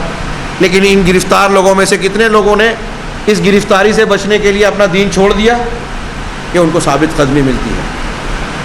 کچھ پیسے کے لالچ میں مذہب بدل دیتے ہیں, کچھ کسی, اور ایسے ہی مسالک میں بھی دیکھ لیجئے کہ بریلوی دیوبندی ہو گیا, وہ جماعت اسلامی میں تھا وہاں چلا گیا, وہ فلاں جگہ تھا فلاں جگہ چلا گیا, لیکن بہت شاذ و نادر سنائی دیتا ہے کہ کوئی اہل حدیث ادھر ادھر ہو گیا. کیوں؟ صحیح عقیدے کے ساتھ جمع اور ثابت قدمی ملتی ہے. اس آیت کی روشنی میں صحیح حدیث میں یہ تشریح کی گئی ہے کہ قیامت کے عذاب قبر کے اندر جب اللہ تبارک و تعالیٰ, اللہ کے رسول, جب فرشتے صاحب قبر سے سوال کریں گے من ربک ما دینک ماذا تقول فی هذا الرجل یا فی محمد صلی اللہ علیہ وسلم, تو اس وقت اللہ تبارک و تعالیٰ صحیح عقیدے والے مومن بندے کو توفیق دے گا کہ وہ صحیح جواب دے گا. اور پھر قرآن کی آیت پڑھی اللہ کے رسول نے, یثبت اللہ الذین آمنوا بالقول الثابت فی الحیات الدنیا وفی الآخرہ, تو یعنی میں نے اسی کو استنباط کیا کہ قبر میں صحیح جواب کی توفیق صحیح عقیدے کی وجہ سے ملے گی، اور جو صحیح عقیدہ نہیں جانتا وہ کہے گا ہاں ہاں، منافق ہو کافر ہو، وہ کہے گا جب اس سے سوال فرشتے کریں گے تو ہر سوال کے جواب میں کہے گا ہاں ہاں لا ادری، ہائے افسوس، ارے میں نہیں جانتا۔ سمعت الناس یقولون فقلت، کہ میں نے لوگوں کو کہتے ہوئے سنا تو میں نے بھی کی، میں نے بھی وہی کہہ دیا، میں نے لوگوں کو یہ کہتے ہوئے سنا تو میں نے بھی کہنے، میں نے تقلید کی، میں نے تقلید کی۔ یہاں ایک نقطہ یہ دھیان رکھے، عذاب قبر کے سلسلے میں وارد حدیث میں یہ کہا کہ لوگوں کو کہتے سنا تو میں نے کہا تو اس کو عذاب دیا جائے گا، پھر فرشتے سزا دیں گے۔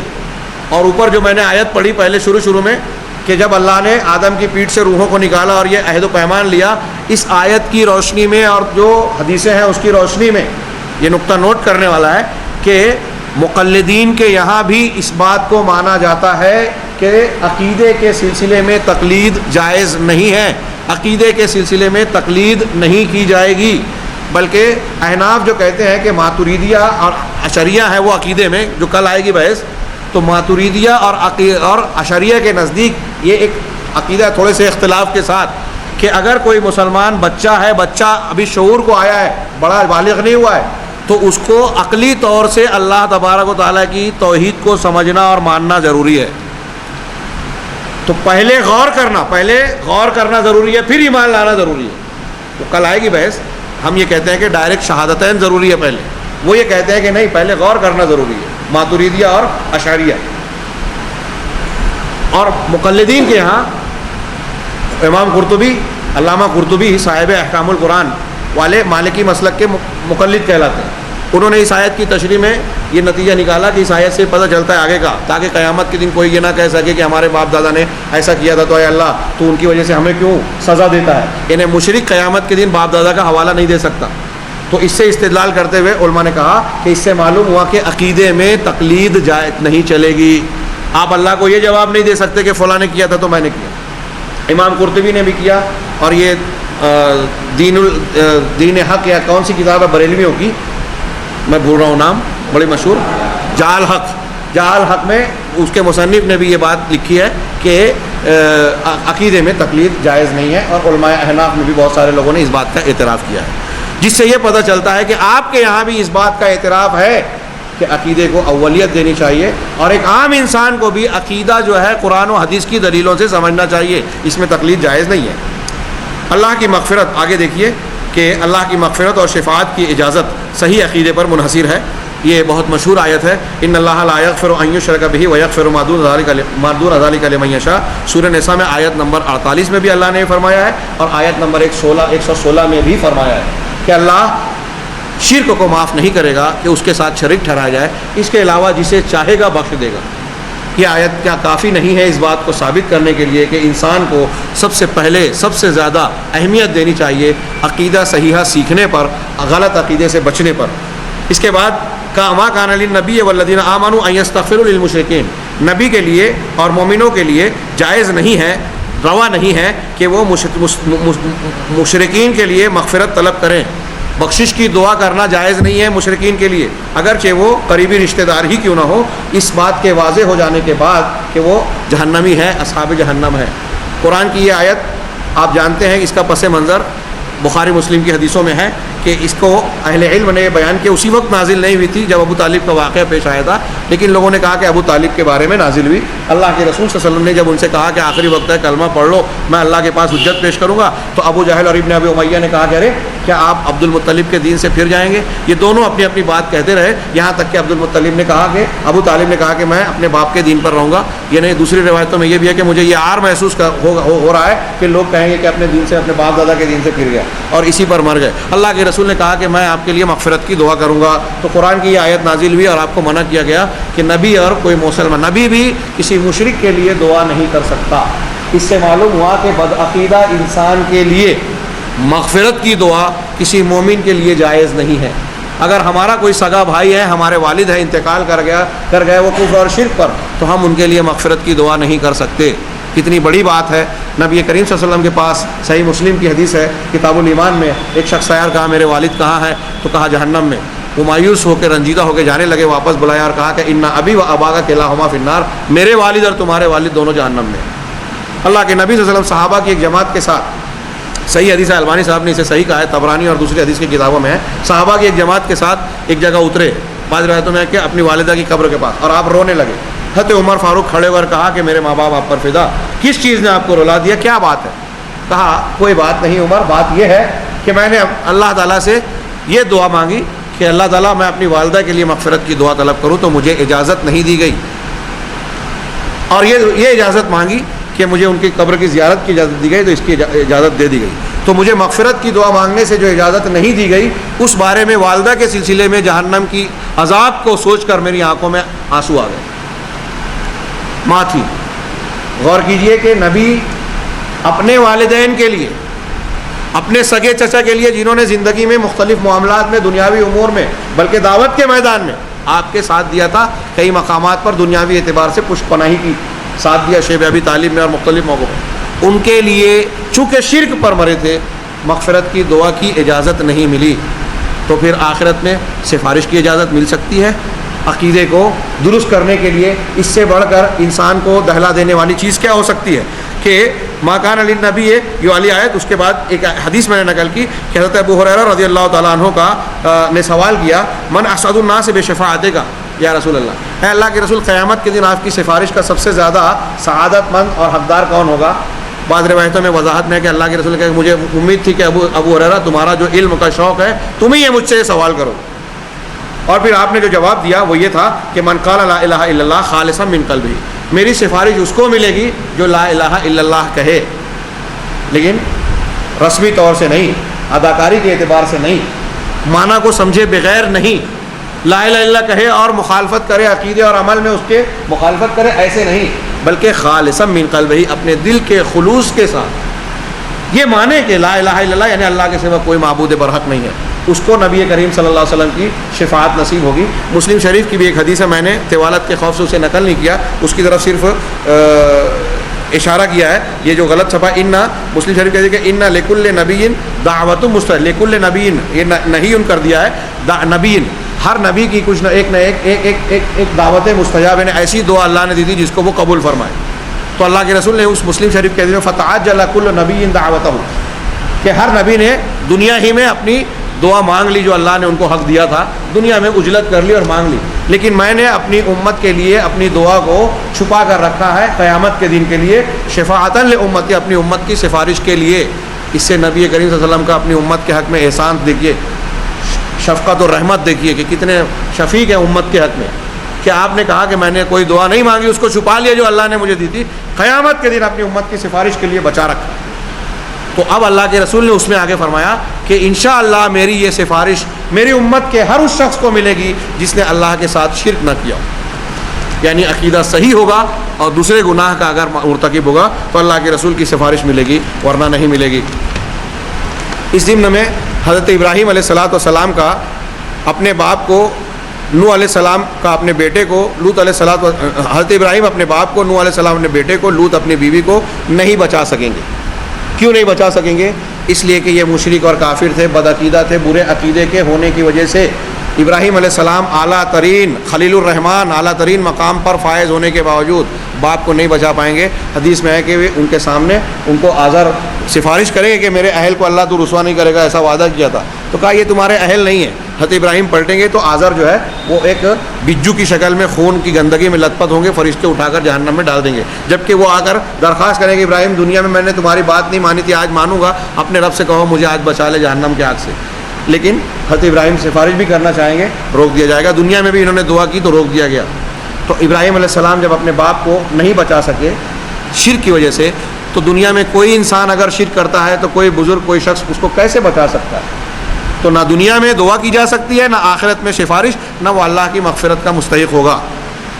توحید گناہوں کا کفارہ ہے، یہ بات ضمناً آ چکی، اور مسند احمد ترمذی وغیرہ کی یہ صحیح حدیث ہے، حسن حدیث ہے، جو بعض دوسری صحیح حدیثوں میں، مسلم شریف کی حدیث میں بھی یہ ٹکڑا آیا ہے کہ اگر کوئی شخص، اللہ تعالیٰ نے فرمایا کہ قیامت کے دن اگر اے بندے تو میرے ساتھ اس حال میں مجھ سے ملاقات کرے گا کہ میرے ساتھ شرک نہ کیا ہو، تو میں اتنی ہی زمین و آسمان بھر کے گناہ اگر کیا ہو تو اتنی ہی زمین آسمان بھر کے مغفرت کے ساتھ مجھ سے ملوں گا، یعنی توحید خالص جو ہے، صحیح عقیدہ جو ہے، وہ گناہوں کا کفارہ ہے. جیسے نماز گناہوں کو مٹاتی ہے، دوسری نیکی گناہوں کو مٹاتی ہے، ایسے ہی توحید سب سے بڑی چیز ہے جو انسان کے گناہوں کا کفارہ بنتی ہے. اگلا نقطہ ہے کہ توحید کا مخالف یا عقیدہ صحیحہ کا منکر ملت اسلامیہ، ملت سے خارج ہو جاتا ہے. اگر کوئی شخص اپنے آپ کو چاہے مسلمان کہہ رہا ہو لیکن توحید شرک اکبر کا مرتکب ہے. یہاں کچھ لوگ سوالات کرتے ہیں کہ اگر ایک آدمی قبر پوج رہا ہے تو اس کے گھر میں شادی کرنا کہ نہیں کرنا، تو اب وہ بحث کرتے ہیں اہل کتاب کے تناظر میں.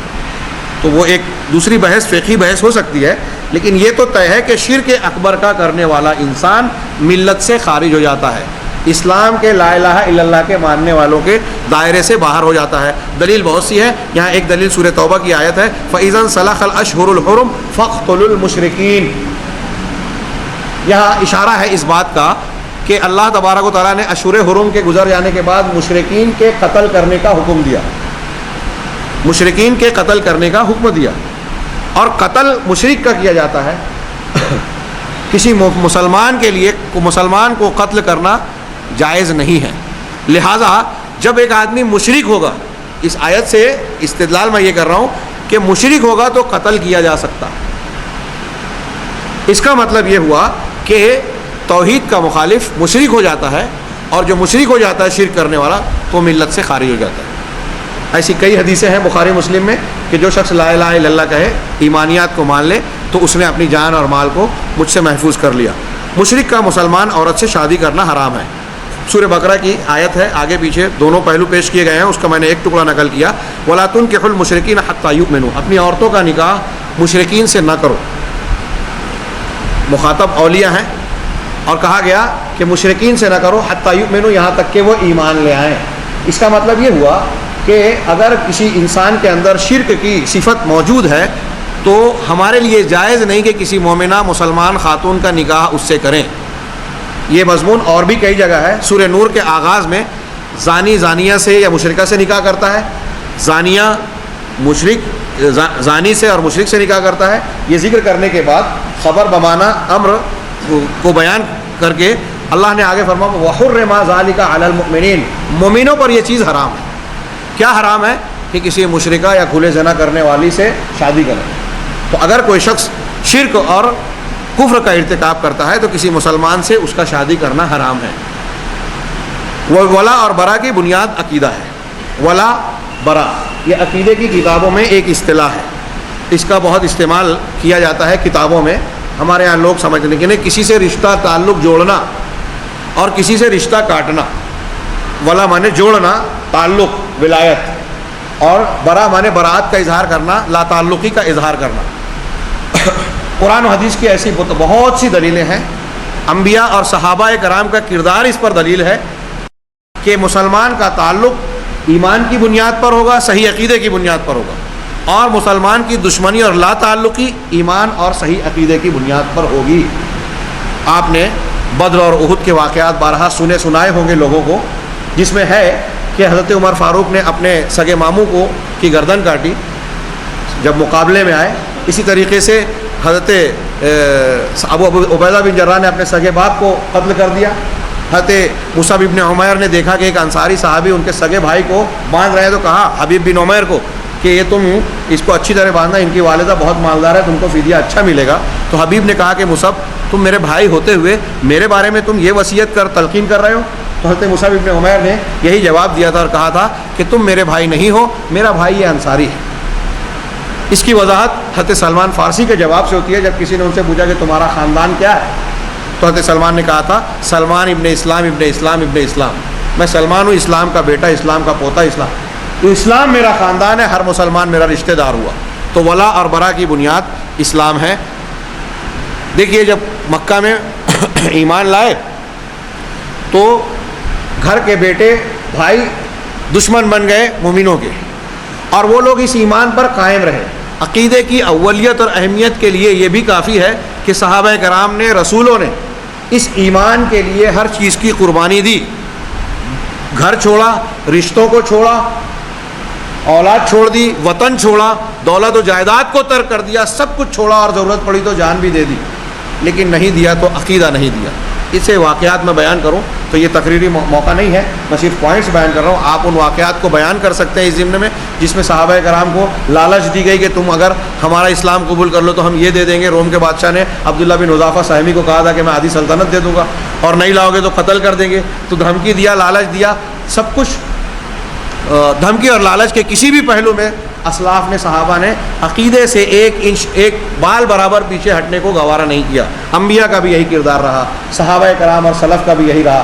ان کے اس کردار سے عقیدے کی اولیت اور اہمیت بالکل صاف ظاہر ہے کہ اس کے لیے سب کچھ قربان کیا جا سکتا ہے، لیکن اس کو کسی چیز پر قربان نہیں کیا جا سکتا. تبھی اللہ کے یہاں کامیابی ہے. اور اس دنیا میں ہمارا یہی امتحان ہے کہ توحید کے تقاضے آپ کے سامنے ہیں، توحید کی مخالفتیں آپ کے سامنے ہیں. ہم توحید کے تقاضوں کو پورا کرتے ہیں یا اس کے خلاف والے تقاضوں پر. آج ہم جو بیٹھے ہوئے ہیں، اگر ہم دین کا یہ چیزیں سمجھ کر دعوت کا کام کرتے ہیں، صحیح بات لوگوں تک پہنچاتے ہیں، یہ بھی توحید کا تقاضا ہے. اگر اس سلسلے میں آنے والی مصیبتوں کو جھنجھٹ سمجھتے ہیں، تکلیف اور پریشانی سمجھتے ہیں، کون جماعت کے ساتھ جڑا رہے، کون دین کا کام کرے، کون ان لفڑوں اور جھگڑوں میں پڑے، یہ سوچ کر ہم نے اپنے بھائیوں کو، صحیح دین کو کی مخالفت کرنے والوں کو یوں ہی چھوڑ دیں، جبکہ ہمارے اندر اللہ نے طاقت، علم اور صلاحیت عطا کی ہے کہ ہم باطل کا دفاع کر سکتے ہیں، حق کو لوگوں کے سامنے پیش کر سکتے ہیں. تو یہ ولا اور برا کا عقیدہ توحید کے ماننے کا تقاضا ہے کہ ہم اپنی طاقت کے مطابق توحید کے دین کی تائید کریں، اس کی مدد کریں اپنی طاقت کے مطابق، علم کے مطابق.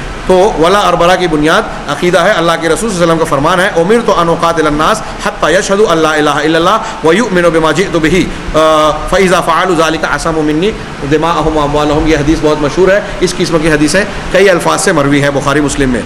علماء کا بدلائل فتویٰ ہے، توحید کی اہمیت بتاتے ہوئے میں کہہ رہا ہوں، علماء کا بدلائل یعنی قرآن حدیث کی بہت سی دلیلوں کے تعلق سے ساتھ یہ فتویٰ ہے کہ مشرک مر جائے تو نہ اسے غسل دیا جائے گا، نہ کفن، نہ اس پر نماز پڑھی جائے گی، نہ مسلمانوں کے قبرستان میں دفن کیا جائے گا، بلکہ دور دراز کوئی گڑھا کھود کر اس میں ڈال دیا جائے گا. اور آدمی کے اندر یہاں بات پوری ہو جاتی ہے. یہاں سے ایک دوسری بات ہے کہ آدمی کے اندر انسانی خوبیاں اور کمالات اسی توحید کی وجہ سے پروان چڑھتے ہیں. یہی چیز توحید ہدایت ہے، اور اسی توحید کی بنیاد پر ایک انسان اچھا انسان بنتا ہے.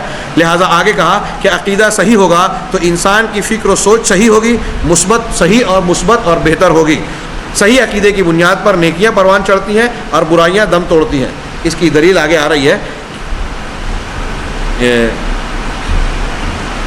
اللہ تبارک و تعالیٰ نے قرآن مجید میں فرمایا، نوٹ کر لیجئے یہ اور آگے نقطے کی ایک دلیل اس میں چھوٹ گئی. سورہ ابراہیم کی آیت نمبر 24-25 میں ہے، آپ نے بارہا سنی ہے. اللہ تبارک و تعالیٰ نے فرمایا کہ الم تر کیف ضرب اللہ مثلا کلمۃ طیبۃ کشجرۃ طیبۃ اصلها ثابت وفرعها فی السماء تؤتی اکلها کل حین باذن ربها. یہ ہمارا آخری جملہ ہماری دلیل ہے کہ کیا تم نہیں دیکھتے کہ اللہ نے پاکیزہ کلمہ طیبہ کی کیسی مثال عطا فرمائی. کلمہ طیبہ پاکیزہ درخت کی طرح ہے جس کی جڑیں زمین میں گہرائیوں تک ہیں اور آسمان میں بلندیوں تک چلی جا رہی ہیں. یہ توحید ہے، صحیح عقیدہ ہے. صحیح عقیدہ بلندیاں عطا فرماتا ہے، اونچائی تک جاتا ہے اور اس کی جڑیں مضبوط ہوتی ہیں. اور پھر اللہ نے فرمایا آگے کہ کلمۃ طیبۃ کشجرۃ طیبہ اصلها ثابت وفرعها فی السماء تؤتی اکلها. اپنا یہ پھل، اپنا نتیجہ ہر حال میں ہر وقت دیتا رہتا ہے اپنے رب کے عجز میں سے. مطلب یہ کہ صحیح عقیدہ ہر وقت انسان کو فائدہ دیتا رہتا ہے، اچھائیاں کرواتا ہے، نیکیاں کرواتا ہے، ہر وقت اس کو سکون، اللہ کی برکت، اللہ کی رحمت کے حصے سے نوازتا رہتا ہے. وہ ذکر و اذکار کرتا ہے، وہ اللہ کو یاد کرتا ہے، وہ عبادت کرتا ہے توحید کی بنیاد پر. تو عقیدہ صحیحہ اور کلمہ طیبہ اگر انسان کے اندر ہے تو دنیا میں مسلسل اس کو اچھا پھل ملتا رہے گا.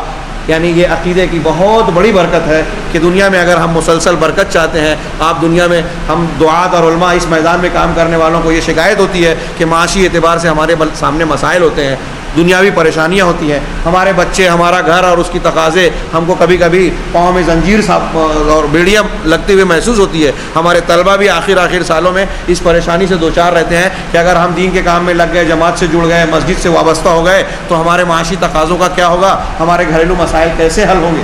اب ایمان کا وہ درجہ شاید نہ رہا جو صحابہ اور سلف میں ہوا کرتا تھا، لیکن ہمارا ایمان اگر ان نصوص پر ہے تو ایسی بہت سی نصوص ہیں جو یہ کہتی ہیں کہ اگر تم اللہ پر ویسے بھروسہ کرو جیسے پرندے کرتے ہیں تو تم کو جو صبح گھر سے خالی پیٹ نکلتے ہیں اور بھر پیٹ آتے ہیں تو تم جیسا حق ہے ویسا بھروسہ کرو تو اللہ پرندوں کی طرح تمہیں روزی دے گا جو خالی پیٹ گھونسلے سے نکلتے ہیں، بھر پیٹ آتے ہیں۔ ان کا کوئی پروگرام نہیں ہوتا، کوئی مقام نہیں ہوتا، کوئی راشن پانی طے نہیں ہوتا کہ فلاں جگہ ہمیں ہماری غذا ملے گی، لیکن اللہ ان کو نوازتا ہے۔ تو اگر ہم بھی اللہ پر بھروسہ کریں، اللہ کے دین کے سچے سپاہی بنا دیں تو اللہ کی قسم ہمارا کوئی مسئلہ ہمارے لیے رسوائی کا، پریشانی کا باعث نہیں بن سکتا۔ آزمائشی پہلو اپنی جگہ، آزمائش پر ہمیں فاقے ہو جائیں یہ ہمارے لیے اجر و ثواب کا باعث ہوگا، ہماری رسوائی نہیں ہوگی انشاءاللہ، بلکہ اس سے عزت و مقام میں، اجر و ثواب میں اور دنیا کی برکتوں میں اضافہ ہوگا۔ ایسے صحابہ بھی گزرے ہیں جن کو وہ تن ڈھانپنے کے لیے پوری چادر نہ تھی۔ بخاری کی حدیث ہے کہ عبد الرحمن بن عوف روزہ افطار کرنے بیٹھے دسترخوان پر، تو ان کے بیٹے ابراہیم راوی ہیں، وہ کہتے ہیں کہ کھانا پیش کیا گیا، عبد الرحمن بن عوف رضی اللہ تعالیٰ عنہ کھانا دیکھا، رونے لگے۔ کہا کیا بات ہے یہ آپ رو کیوں رہے؟ کہا مصعب ابن عمیر جو مجھ سے بہتر تھے، حالانکہ عبد الرحمن بن عوف کا مقام زیادہ عشرہ مبشرہ میں، یہ صحابہ کی خاکساری تھی۔ کہا مصعب ابن عمیر جو مجھ سے ایمان میں بہتر تھے، وہ اس دنیا سے اس حالت میں رخصت ہو گئے کہ یہ چیزیں نصیب نہیں تھیں۔ مرنے کے وقت بھی جب شہید ہوئے تو ان کے تن پر ایک چادر تھی، اگر پیر ڈھانکا جاتا تو سر کھل جاتا، سر ڈھانکا جاتا تو پیر کھل جاتا۔ اللہ کے رسول نے کہا کہ ان کا سر ڈھانک دیا جائے، پیر پر اس کے گھاس ڈال دی گئی۔ کہا وہ لوگ اس دنیا سے رخصت ہو گئے اسی حال میں، اور ہم زندہ ہیں، ہم کو یہ نعمتیں مل رہی ہے، مجھے ڈر لگ رہا ہے کہ کہیں ہمارے کارناموں کا بدلہ ہم کو دنیا میں نہ مل، آخرت میں محروم نہ ہو جائے۔